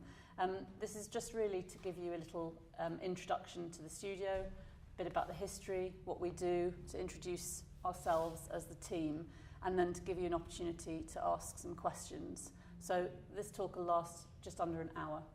And obviously after that, those of you who are here, you're welcome to mill about downstairs if you've got any further questions. And we have a coaches meeting in here straight away afterwards, so we'll clear the room pretty quickly. But yeah, so those of you who have picked up our new organisational brochure, which we're delighted with, this tells you a little bit about what it is that we do. I know that many of you in the room are students, you're currently studying, either undergraduate or postgraduate. I imagine that might be the same for those watching on the live stream. We, as the National Opera Studio, have been here for about 45 years in existence, not in this building. The building we've been here about 20 years. And it's been an amazingly great part of the UK's opera scene. For 45 years, our partners are the 6 main partner companies in the UK: Royal Opera House, Glyndebourne, English National Opera, Welsh National Opera, Opera North and Scottish Opera. And we work in partnership with those companies. The heads of the companies sit on our board, and the artistic heads of those companies help audition our singers every year. You'll know a little bit about us and what we do, and we'll all explain a bit about that in a minute. But before we kind of get into the nitty-gritty of what it is that we do, I'd love to introduce the panel, or ask them to introduce themselves. And I should have introduced myself at the beginning. I missed that bit out. I'm Emily Gottlieb, and I'm the Chief Executive of the National Opera Studio. My background was as a stage manager and a company manager before, and I worked at the Royal Opera House for a very long time, so working with singers has been a very, very big part of my career for a long time. And I'd love David to start, and maybe you could tell us, David, a bit about you, what you do here, and then we'll pass around to the rest of the panel. Fine. I'm David Sulkin, and I'm Director of Artist Development at the National Opera Studio. My background is in theatre. I was trained as an actor, but then I also trained as a director and worked in new writing. I was the co-founder of the Baylis programme at English National Opera, and then later on I was Director of Policy and Programmes at a lottery charity called Youth Music, learning how to spend £10 million a year well, which is really, really difficult. I was Chief Executive of Help Musicians UK, and I've been at the National Opera Studio. This is the beginning of my 6th year. Thanks, David. Hello, I'm Andrew Griffiths. I'm the head coach and music consultant at the National Opera Studio. I trained here myself back in the dark ages, and I love this place deeply. I've since been at the Royal Opera as a young artist, and then I've worked as a freelancer for about 15 years. Probably for about 10 of those years I came here as a freelancer, and I've now been head coach for about a year and a half. Thanks, Andrew. Hello, my name is Dearbhla Collins, and I'm from Ireland. That's why I sound different and talk faster than anybody else here.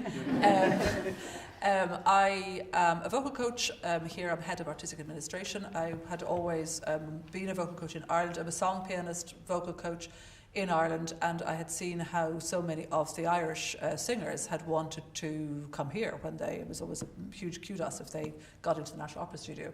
After they left us and after they left other conservatoires. So I was absolutely thrilled to join the team here about 4 years ago at this stage, 3.5 years ago, 4 years ago. And myself and Andrew basically run all the musical things that happen in here. We do a lot of coaching, we program concerts, and we work very closely with the rest of the team in making sure that we produce the best singers and musicians we can at the end of the year. Mm-hmm. Hello, my name is Della Jones. And when I was a performer, I was performing all over the world for about 40 years. Don't ask my age, thank you. I am a vocal coach here, which I adore. And my whole love is to work closely with young artists to see how they develop, to give to the people what they want from me, as do all the coaches here. It is a pleasure to work here, and I wish you every success. Have I left anything out? No, I'm not going to tell you all the roles I've sung. Over 200. Thank you. Thank you, Della. So many of you will obviously have come to the studio either because you want to find something out about how we operate, you might want to see the building, you might want to, we wanted to offer you some opportunities to sit in on some coaching so that you would get to know the kind of thing that we do here. We obviously have a wide range of coaches. I wonder whether, Andrew, maybe you might tell us a little bit about the range of musical coaches that we've got here and the kind of things that a young artist could expect on the musical side.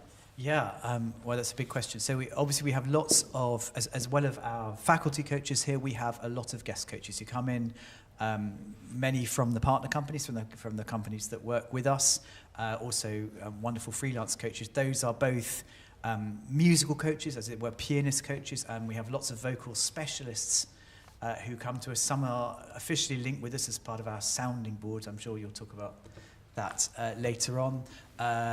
And we just like to try and get people who we think will be brilliant to come and work with our young artists, both singers and pianists. So we'll also have conductors who come in and work with our pianists and so on. So there's a really a wide range of coaching that we do. We have. Should I talk about the projects that go through the year, or I'll get Dearbhla to do that after I've asked David a little bit about the stagecraft aspect of it as well. Is that all right? Thank you. I was working in a room earlier this morning upstairs, and I said to the people that came to the session that we don't think of ourselves as a conservatoire.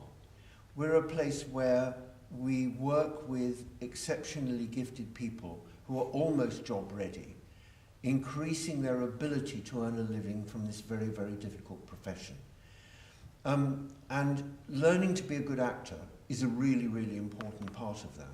And we do spend a lot of time considering that, both from the physical and from the mental point of view, so that you're ready to interpret a role, so that you're intellectually inquiring. But we also provide other opportunities. I suppose they might seem a little superfluous, but absolutely central to a singing career. That is vocal and physical health. How do you address eating and diet when you're away and if you're traveling so much? Also issues to do with aspects of increasing your ability to act and be a good actor.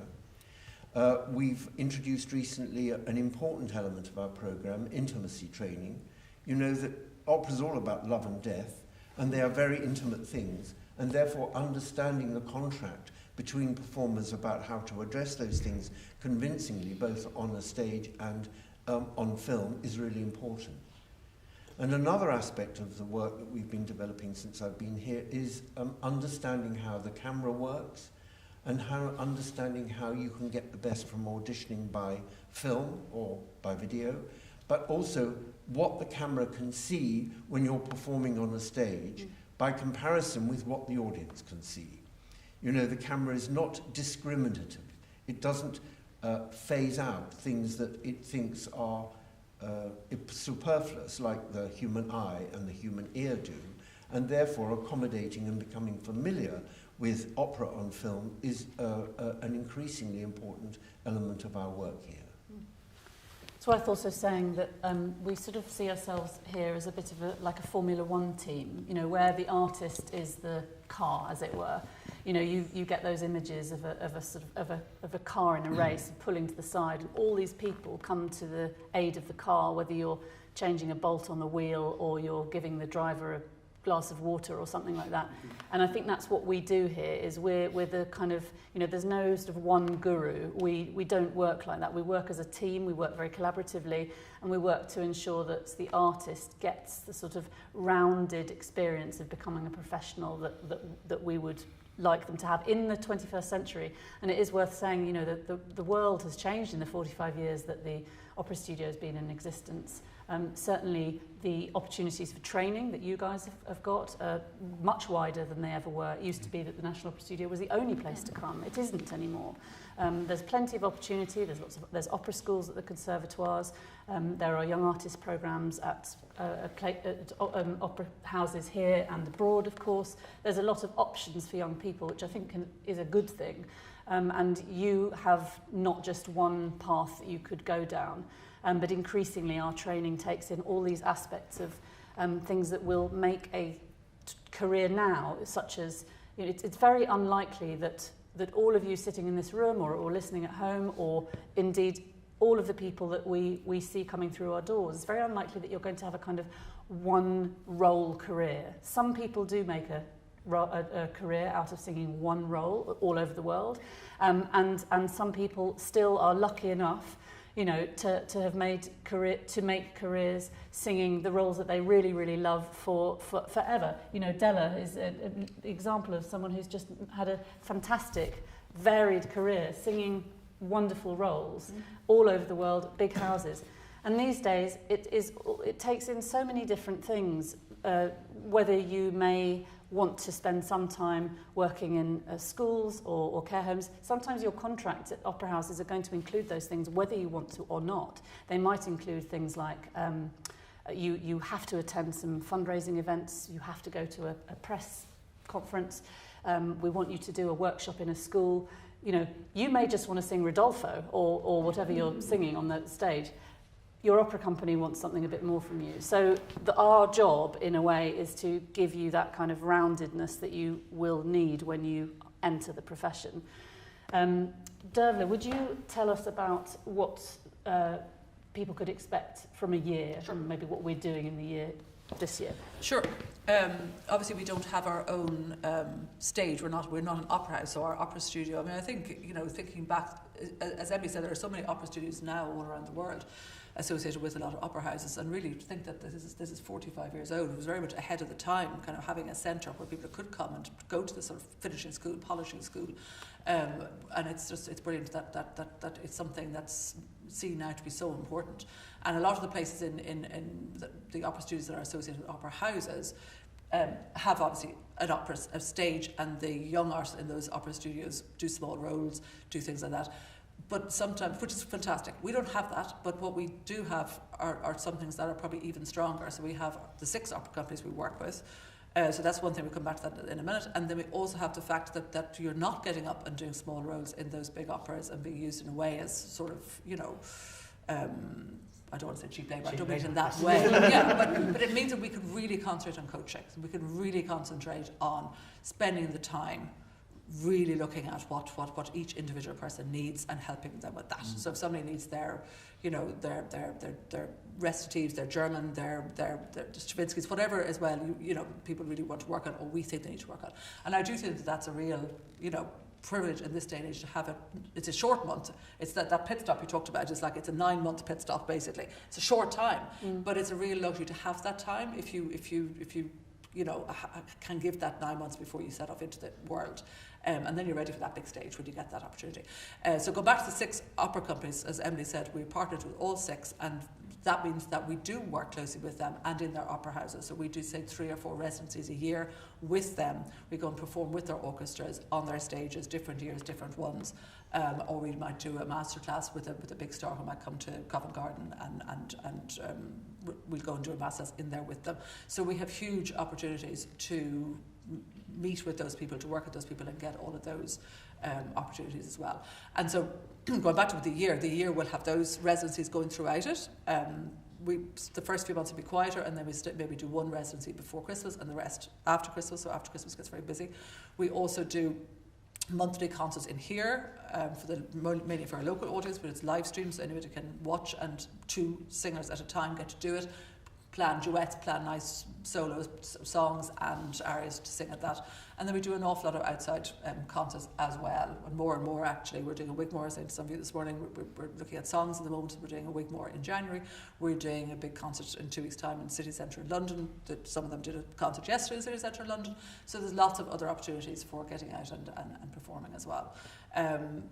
I'm a song pianist, as I said before, and I think song is really important for vocal health as well as everything else, and also for getting into character, and also helps with opera singing to be a really good song singer. We don't separate out, you sing songs a different way than you sing opera.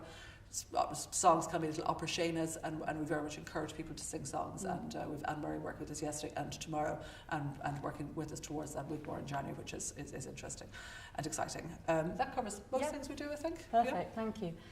Great. I mean, you know, you're hearing a bit about the overview of the year, and I want to bring in Della now, because Della, you see the young artists pretty regularly through the year, and you get to really notice from how they are at the beginning to how they are at the end.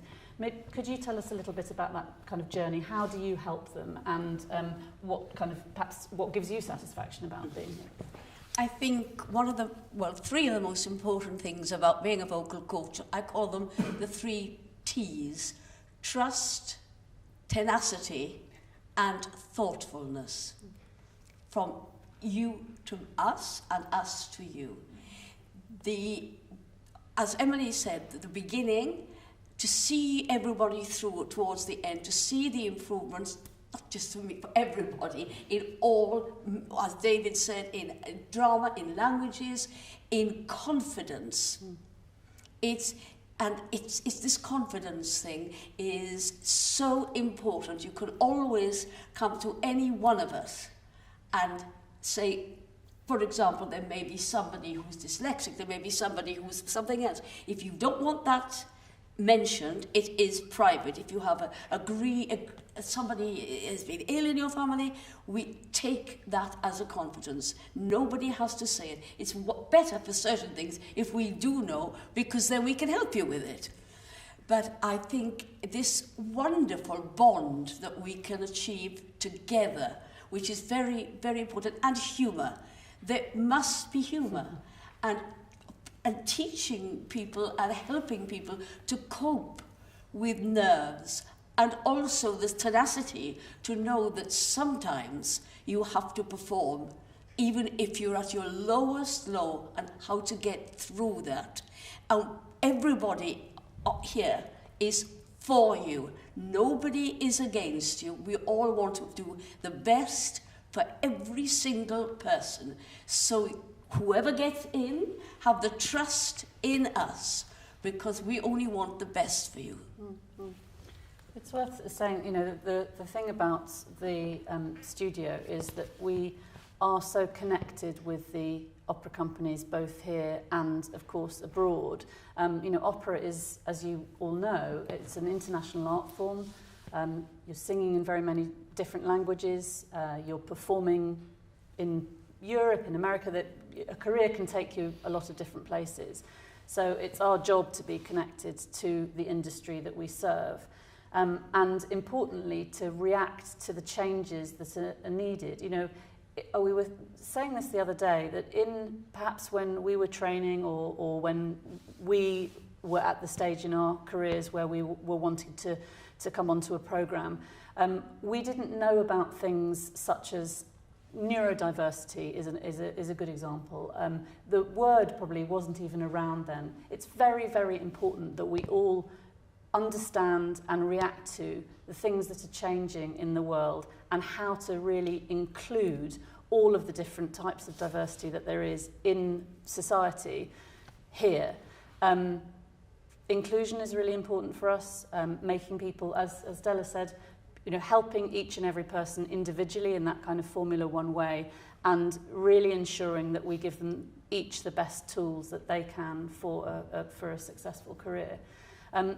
Andrew, I wonder whether we haven't talked yet about repetiteurs, and I don't know whether there's anybody watching either on the live stream or in here who is a repetiteur, but I think it's important to say how much we value repetiteurs on an equal basis. Maybe you could tell us something about that. Yeah, absolutely. So as well as the 12 singers that we take every year, we take 4 young artist repetiteurs, and they're not just to accompany the singers, they are absolutely to be trained in their own right. So we help them with their playing, we help them to sound like an orchestra, we help them with the sort of preparation that they need to do, we help them learn to coach, we help them with their languages. It's very often for pianists, they haven't had a sort of undergraduate training in opera that lots of singers will get. The singers at this stage will often have better languages than the pianists, and that's quite difficult if you're a repetiteur. If you can't coach in the language, then it's hard to talk to singers. So we try very hard to help with that.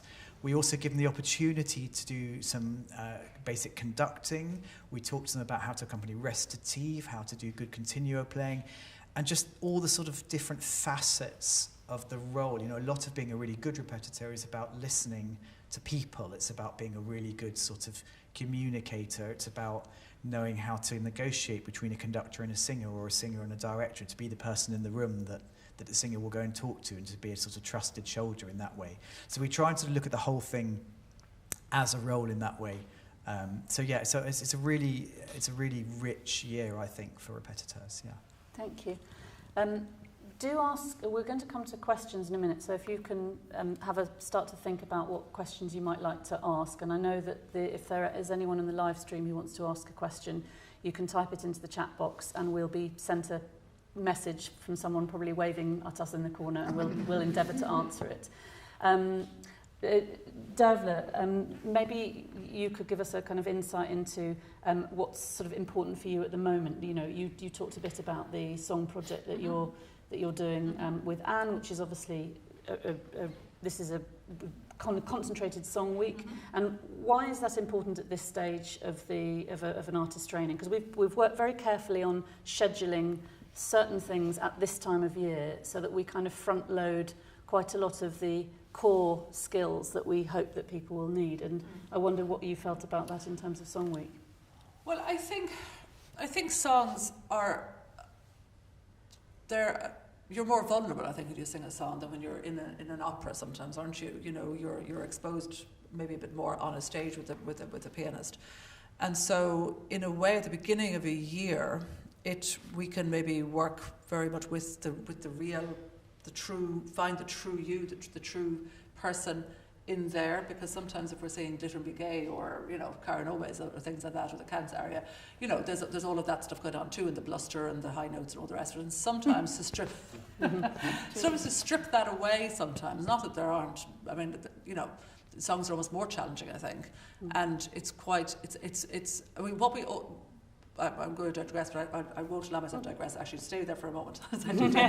So with the songs we get, it is a really nice time. This is only week 3 of our year, and it is actually really, really nice to have the time to focus in on that now. We're not going to perform them until January, but the idea too is to put in the groundwork now and really feel that we own them. I think we have to own, you know, songs. We were talking about this morning actually on the coaching. The interpretation of the words of a song can be quite enigmatic, or there's lots of different ways to interpret them. It's not as straightforward sometimes as how to interpret the words in an opera, because an opera is a play, and there is one way of it going forward in a way. And I think to sort of have the time and space to explore, you know, all the different options. You were talking earlier on, Andrew, in your coaching with Ridian about, you know, there might be no answer to this question, but we want to ask questions. Why are you singing this? Why is the poet saying this? And to really have the time to focus in on songs in particular, with that space around you is I think really important. I know you all do them in conservatoires, maybe not enough, I don't know. You know, you will all have learned songs, but I'm also just I think we all feel that they have to stay being part of your world. And if you're ever vocally, you know, taxed in years to come, and if you find yourself in an opera house and you're being asked to perform night after night, and you really sort of feel sometimes, you know, I'm worried with my voice, take yourselves back to song, take a simple song out, and take yourselves back to that, put it back on vowels, see the basic line through it, and it'll help to reset some of that, you know. And then I was going to say, we also in week 1 did recitatives for some of the same reason. So recitatives, we don't have to really worry about the singing as such. We're getting exposed to the core of the character and the words and what's happening in a recitative. We did all conversational recitatives, such as zapping off against each other and having a conversation with each other. It's also just a really good thing to do at the start of the year, because again, most of you have been through conservatoires, and I'm always amazed at how many people can finish conservatoires still afraid of recitatives. Yeah. You know, you might have done them, but you might have tried to avoid doing them. And if you're going to be opera singers, most of you are going to sing Mozart, I presume, or Handel or Sida, or other recitatives, obviously. But to know how to sing Mozart recitative, and it's storytelling. It's back into storytelling, the essence of that. You know. Talking about storytelling, I mean, Della, what's the kind of thing that you think is the most important that you can pass on to a singer? Because we always talk all the time about how important communication is.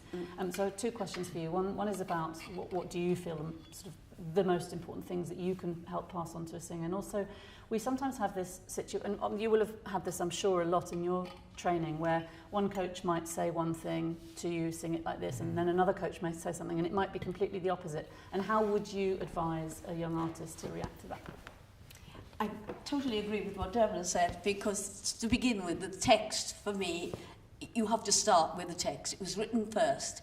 It's so important, and this is where songs, and in operatic roles as well, to start with the text, to get the natural flow of whatever language you're singing in a conversation style, not in a musical sense. Then put it into the music. And it's so important. So few people do this. I encourage it all, as we all do, encourage it all the time. And also, what else did you ask me? About different coaches suggesting different things. Yeah. How to do with different... Oh, yeah. Now, this is very important, because ultimately it's your aria, your song, but you will have other different interpretations. You'll have this right through your careers. A conductor will say something. The director will say, no, I don't want that. Another, you'll go to the next opera house, and they'll say, no pause there, no rallentando there. I have a big phobia about too many portamenti. Oh, my goodness me. But but you have to take on board, we're all human, but ultimately when you stand on that stage, it's your aria. And my big bête noire is, yes, you can listen to recordings, but don't copy them, because you all have individual voices. You can't do, for example, a decoration, a cadenza has to come from within you. It can't be copied by, however fantastic the recordings are, cannot be copied. It must be your. I mean, obviously, if you're not able to write your own decorations, that's no sin, but get somebody to help you write them, but to feel them. Why are they doing it? It has to come out of the text. And your reading of the text as well. Absolutely. Oh yes, your interpretation of the text. Absolutely. So, yeah. Thank you, Della. Before we get on to questions, David, there was one thing I think we didn't talk about, which was why we concentrate quite a lot on contemporary work here. And indeed, we've done a few projects where we've commissioned work from contemporary composers and librettists. Maybe you could talk a little bit about why that's important, why we think that's important, and why that's important to us, why we do it. I might add something else that we think is important that we haven't covered, and that is we're absolutely committed here to our young artists working together as a company, as an ensemble. And in recent years, I've noticed that when we have been on going to a residency, perhaps the first residency of all, young artists are rather apprehensive of going to an opera company, feeling that they have to prove themselves. And what the company want to do is not for you to prove yourself, but to see how well you work with other people. Because opera performance, indeed drama performances, and this is in one way in which song is different, are dependent on interaction between the people in the company. And of course, you need to be vocally secure, you need to be confident, you need to know your music, you need to be perfectly ready in every department.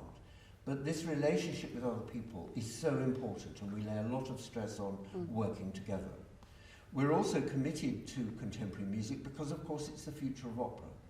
And people who really like contemporary music create a kind of additional department in their armoury for work by making it clear that they are adaptable and quick learners and willing to throw themselves in to works that are being developed or receiving their first performances, which can be scary, of course, because you have nothing to base your performance on in the way that many people do now by creating their own performances out of recordings, as Della has described. So the projects that we have run recently have been all commissions of arias, librettists, composers, artists and pianists working together on a theme or an experience or a dream or a story or an area of interest suggested by the singer, so that the ownership of that work becomes not exactly the copyright property, but the emotional property of the person singing. Yeah, great. Thank you. I think we'll open the floor to questions. We could go on forever, I'm afraid. You've probably got this because there's so much that we would like to be able to say to you. But I think just giving you a flavour of the kind of thing that we do here, and you're here in our building. It's a very intimate space, so we can give people a lot of one-on-one attention. Are there any questions from the room? Yeah. Thank you so much for the presentation. It was very interesting. What I would like to know is there's so many different specialities that you have, and I think it all gives one very specific point of view on one art form.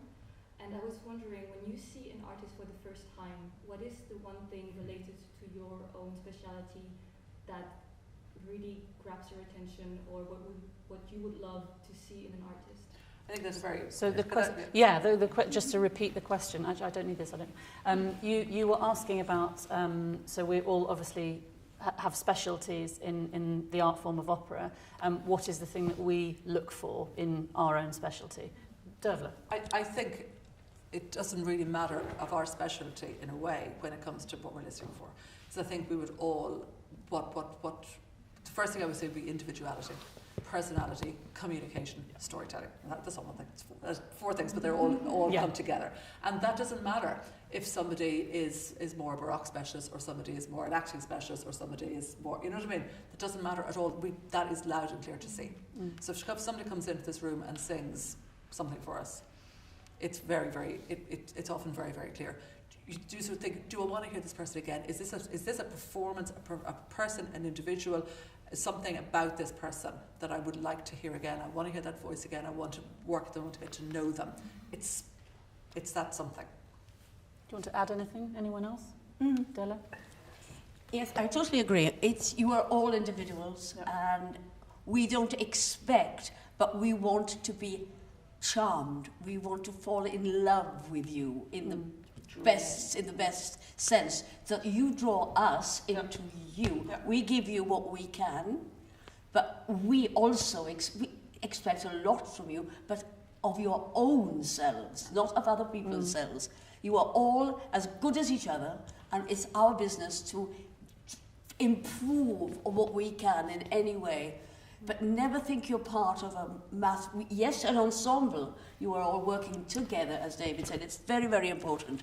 But you're all individual, and that's never forget that. Yeah.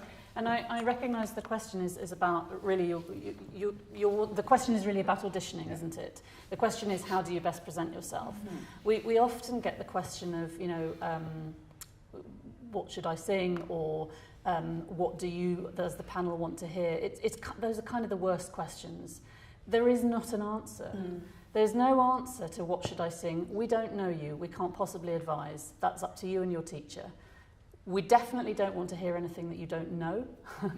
We don't want to hear anything that you started. That you don't know well. You need to know it really well, and you need to love what you're singing to us, because if you don't, we will hear it in you. And the idea of what we're listening for, I mean, there are, in the second round of auditions for the studio, we have representatives of our partner companies here. And so there can be sort of 14 or 15 people on the panel. It's a very big panel. It's a very unusually big panel, actually. I don't think anyone has this size panel anywhere else in the world. Scary. And it can be scary. We like to say to people, treat it as a concert performance. Treat it as if it's your audience. But can you imagine asking all those 15 people what they're all listening for? Everyone's listening for something different. The Royal Opera House wants a different kind of performer to Scottish Opera who are looking for artists that will tour in the Highlands. But you can't be thinking about all of that, because it doesn't make any difference. They're not taking an interest in you here for their stages. They're taking an interest in you because they hear potential. And that potential comes from exactly what Dearbhla said. And they still hear, even though they are looking for different things, if you sing with conviction and in your individuality, that you have something to say, they'll all pick that up in their different ways. But also, thank you, it's important to say that nobody who sits on these panels wants you to fail. Yeah. They're not looking for failure, they're looking for success. And they're looking for, they're looking for joy and they're looking for a sense of fun. Now, there are tragic roles and those elements can't always apply. But this lightness of touch and vision and enthusiasm and commitment must be evident. And you know, and even those people listening know too, that this life is a hard one. And so we prepare you for a hard life, but we know that this is what you want to do. And we try to make the best of all that you can offer. So those are the things that we're looking for. We're looking for the next most exciting person that we can find. Does that answer your question? Yes. Once you've taken on your young artists, what's the process of choosing roles and repertoire? Like, how much of that is led by the artists themselves, or the concerts and sort of requirements that they need for those, that kind of thing? Andrew? Yeah, so the repertoire for the residencies, those big collaborations with the partner companies, that repertoire is chosen by us as a team. We sometimes take the lead on different ones. And nearly everything that we put together in those is ensemble scenes. So it's hardly ever you get up and sing an aria. You get to do that anyway. You get auditioned by the companies. You will sing hundreds of arias through the year in your coachings, in your auditions, and so on. But as David said, what the companies really want to see is interaction. And what directors want to work on and help you with is interaction with other people. 90% of any given opera role is not your aria. So that's really what we focus on. So there is this great it's the hardest part of my job, absolutely, is choosing repertoire that suits everybody vocally, but also makes a balanced jigsaw, makes an interesting evening, taxes everybody in an interesting way. So it is something that we lead on, but there are lots of times when I or Dearbhla will say to a young artist, do you think you can do this? Do you think this will be a good challenge for you? Is this something we should aim for, or is this actually something we should leave, and so on? So there's push and pull on that. Do you want to talk about programming for concerts and things, Dearbhla? Sure. I mean, absolutely, as Andrew says, when it comes to things like these Wandsworth Wednesday concert we do every month, then that's quite open to the young artists to decide what they want to do, and send it to us to be sure that will fit. So you obviously do have a big say in what you want to do. The stuff you work on week by week with your coaches and get ready for auditions will very much be coming from you and your teachers, and then you sort of say to us, do you think this is a good aria? What should I be looking at? And we do make sure that you have a really, really, really good audition package ready for other auditions when you leave here, and we work together with you on that. That's very much led by you and with us. The concert, the wakeboard, for example, I put it together, and again, like Andrew said, just very much, trying to balance it out between people, and but that those are led by us, those outside occasions. While you've got the mic, I think it's worth us talking a little bit about our relationship with your singing teachers, because one thing that we do not do here is we don't teach singing. We are not. We're not a conservatoire, as we said. Usually, if you're at conservatoire or if you're studying somewhere, you will have a teacher. You may want to continue with that teacher, you may not, you may decide that you want to change teachers, that's entirely up to you. But we do not have a roster of singing teachers at the studio. We have vocal coaches, and it's very important that you understand the difference between those. Yes, there is crossover, yes, there is bleed. I mean, Della can talk more about that. But I think we are having increasingly really constructive conversations with singing teachers so that we ensure that is a good two-way street. Yeah, exactly. That we always want to know, although by the time you come to us you should sort of know how to sing, it's always good to have a singing teacher to check in with every now and again, maybe every 3 weeks, every month or whatever, because it's also expensive. And we like to know that you have that person, we like to know who that person is, and then ideally we'd like to have one of us have a good relationship with that person, and then we could all talk to each other. So like that, if somebody says to me, I really, really, really want to sing this aria, I want to put it into my audition package, and if we all sort of go, I'm not really sure that really is them, and then if you're saying, my teacher says it is, then at that point we know the singing teacher enough to pick up the phone and say, look, what do we think? Let's discuss this. Maybe let's get together sometime and listen to it and talk it through. I think it's really important and something that we're bringing much more in than we used to do before, maybe. And it's just I think it's important for you as a young artist that you feel then that you have that you've got the studio, you, and then you're singing teacher. We all work together as a team. Yes, I totally agree. And because as a coach, I certainly would, nobody would want to actually say, no, your singing teacher's wrong. Yeah. Where you have had faith in your teacher and he, she in you, we don't want to then say, oh my goodness, why did they teach you that? No way. So this conversation with the teacher is very important. We don't want to undermine you. And the other thing, we also, as coaches, we have one following this, meetings every few months. So points are brought up, or if somebody thinks somebody shouldn't be doing that, or somebody's been a bit depressed, or whatever, this can be brought up and discussed amongst us, always in confidence, and believe me, none of your confidences if you would be betrayed if you didn't want it said. But we do not want to knock your singing teacher, even though they may be wrong. Oh. And on that note, did that answer your question? Yeah. Anyone got another question? Yes. The programme also sounds so varied. I wondered what a typical week might look like. So the question was about what does a typical week look like? Shall I answer that question? Sure, if you like. Busy? Yeah. There isn't really a typical week, I think. You could be, because of the way that our programme works with all of these residencies, if we're leading up to a residency, you could be in production rehearsals, for example, with a director for sort of 2-3 weeks before we go for that residency week to Leeds or Cardiff or Glasgow. So that would be, you're in rehearsals, just like you're rehearsing for a show. And quite often our directors, even if you're doing sort of 2 or 3 scenes, you may be in the show the whole time. We've had that very often where you're, as Andrew said, and David, you're part of the ensemble, so you're rehearsing every day. We don't ever, I think, give you more than sort of 3 hours of vocal coaching a day, and you'd never get 3 hours of vocal coaching back to back, and then the next day and the next day and the next day. Obviously, vocal rest is important. But it's rather hard to say. I mean, it's hard to do. It's hard. It's hard to pack it all in, quite honestly. But there is group work. There is individual work. We are very conscious of trying to cover everything that we've mentioned this morning. But there's always room for more in-depth work. But really, I suppose our training is about providing you with every opportunity to be as good as you can be, and with the tools for things that you might continue with after you have left us. Learning how to learn, recognising the kind of support that you need. Some of the physical work may appeal to you, and you'll be able to continue with that after you've finished with us.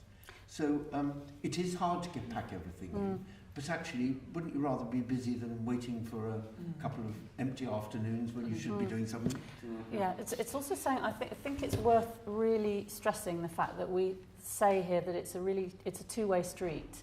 You're not a student when you're here. You're a young professional. We expect professional behaviour, we give professional behaviour, but the most important thing is, it isn't just us giving our expertise and for you to say thank you very much, goodbye. We're expecting just as much from you, whether that is a sort of a collaboration, a generous spirit, coming in with a kind of yes attitude and wanting to learn and deliver. We want to be able to produce a cohort of artists at the end of it that we're really proud of, but also we're really proud of how they're going into the world, not just what they've learnt here and what they've got from us, but really also they become our ambassadors as well, and that's really important. So never think that if your next step is here, or if your next step is a program somewhere else, it's give and take. This is as David said, it's not an easy profession. It's a hard profession, and you will only get as much out of an experience like this as you put in. And a very, very important element that we've not spoken of is that with the energy that you and we put into this program, results in developed stamina. When you go into this profession, if you don't have the benefit of the work that we do with you, you may find yourself vocally, physically and mentally very tired. And this is a safe space for a year for you to practice to get that ready. Della, I wanted to ask you a question. Is there anything that you wish that you'd been taught or told about? You know, you've had a very, very long career, and a lot of it has been spent abroad, and a lot of it has been spent in, you know, hotel rooms, and the kind of the flip side or the other side of being a really successful artist is, of course, the down times, perhaps the lonelier times. You know, what value do you put on kind of resilience and sort of self worth, and how could you say something about that? Yes, it's true. I mean, the best thing about it is what we want to do. And so that outweighs the negatives, which can be loneliness. You can be in a place where you don't know anyone at all, and you get to the first rehearsal, and the whole cast, this happened to me in Monte Carlo, where it doesn't matter what the opera or who the people were, but nobody gelled. Nobody gelled. It was horrific. I hated the place because it was all blue skies and blue seas. But that's neither sounds great. No. But there was no ensemble work, and it was an ensemble opera. You would be singing an aria, and somebody, the baritone, you won't know who I'm not going to give names, would be coughing and spluttering and talking loudly in the wings. You know, and you just have to actually remove yourself. And yes, it's lonely sometimes, but take a book. Take a book, find a good restaurant. But one thing I'm going off the subject slightly. When you start looking at whole roles, and there's a lot of recitative, especially secco recits, please, I beg you, don't leave it till the last minute before earning the recits. So many people do. All the arias are memorized. Fantastic, lovely, lovely, lovely. Oh my word. I've got one day to learn 12 recits. No, as Dearbhla said, that's the storytelling. But you have to, again, as David said, it's gradually knowing loneliness and how to deal with it. You just have to deal with it. Just look forward to the next rehearsal, or a cinema, or a theatre, or something different. But it's what we want to do. Exactly. So you have to put up with, it's like everything, you know. You have to sometimes eat a bad starter before you get to the main meal. It's important to say also that by the time that young artists get to the studio, you know, some people have spent quite a few years at Conservatoire doing an undergrad study that might have had nothing to do with music, then maybe a postgraduate study in singing, then perhaps an opera course. Not always, and certainly people do not have to go through that route to come here. There's no specified route, there's no upper age limit. You know, we're pretty open in the person that we take. But the thing that they do have in common, certainly from the singer's perspective, is that they have chosen opera and to sing as a career. We do short courses as well here, as some of you may or may not know, and we do a variety of other things. And I think it is important to say that not everybody who comes to the studio, say on a short course or comes to visit, will end up being an opera singer, and that's perfectly fine. It's absolutely all right. You know, I studied as a thinking I was going to be a singer up until the age of 21, and decided that it really wasn't for me, or I wasn't for it, or whichever way around it worked. I'm very happy, and I'm glad I decided back then rather than, you know, 20 years into the business. You do have to know yourself a bit. You know, we'd like to think of you as your little mini business, your own little mini business plan. You know, you've got to think about what it is that you want in life, and if what you really want is actually you like staying at home watching Netflix, and you'd be much happier sort of sitting at home reading a book and having a safe, stable life, you do have to think about whether this profession is for you. And that's all right.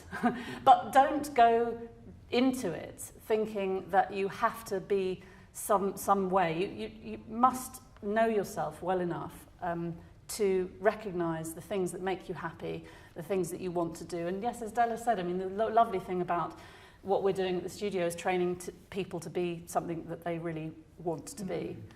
So, does anyone have anything to add, or are there any more questions before we... One more question and then yeah, sure. That's absolutely fine. So, the question I had kind of related to some of what you were saying at the end there, where not everybody has a completely typical progression towards the studio.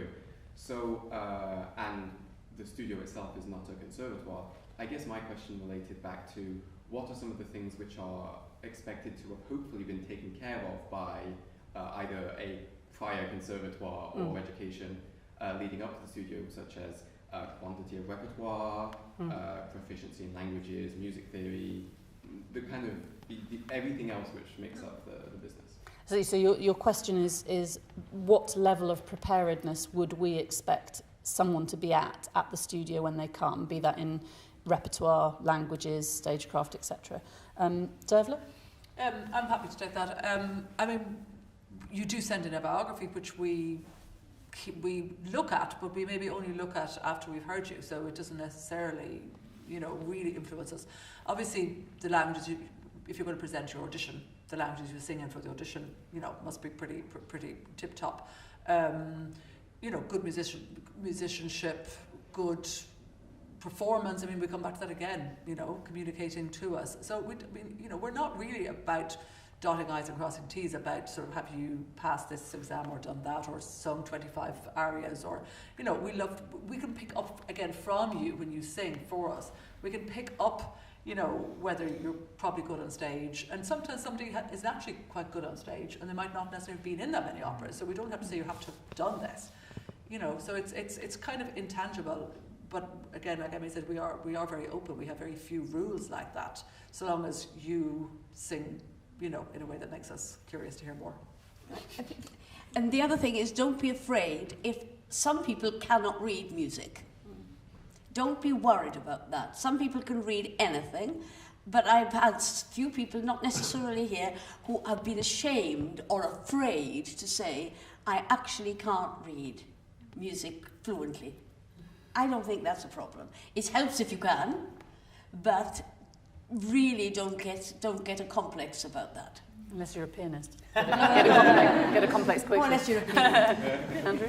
No, I agree with all of that. I mean, of course, there's a certain level of technical ability, a technical level that it's helpful to have reached by the time you come here, or you're not necessarily best placed to benefit from what we have to offer. I suppose it's true to say that the year is so busy that if you have an enormous technical project to achieve while you're here, you'll struggle to take advantage of the opportunities. But that's something that we would just take into consideration. But really, it's what everyone else has said. We're looking for that communication, that sort of intangible something. We ask everybody what they think their unique selling point is in a way, and we look for that in everybody. It was very interesting. 2 years ago, the whole cohort was auditioned completely on video and via Zoom because of COVID. And I think it's true to say that the voices didn't always sound exactly like we expected them when they came in the room, but they all had this quality of communication, and that was what came through the camera. It was really, really interesting. Yeah. It's worth saying also that we have had many people who have come to the studio after having auditioned a number of times. And even though that might seem sort of counterproductive, we first of all want to say, don't be put off if you don't get in first time. There's no limit to the number of times you can apply if you want to. But also often the reason that someone might not get in the first year and then get in the second year is simply because they're not ready, and we can see that, we can tell that, there might be a level of confidence or of ability. So as Andrew said, it's very busy. You have to be prepared for a full-on year. So having repertoire, having some languages, having some idea of what you want is to hit the ground running. Yeah, is critical. Yeah, we don't want to put you in the shop window, which is what the residencies do, before you're ready to be there. So it's not really in your interests either. Yeah, I think that just to finish on that, I think the important thing to remember is that this is the studio is a place where we quite quickly introduce you to the partner companies, and that means work. So unless you're ready for that, you won't be able to take advantage of all those things that we have to offer. I think that's where we'll leave it because I'm aware of the time. But it's been very nice that you guys have come in this, those people who are here. Great that you've done that. I hope it's been a really interesting morning for you. And thank you for watching online. Hope that you can share this with people that you think might be interested in hearing what we have to say. And thank you very much for coming. And good luck. Yeah. Exactly. Good luck.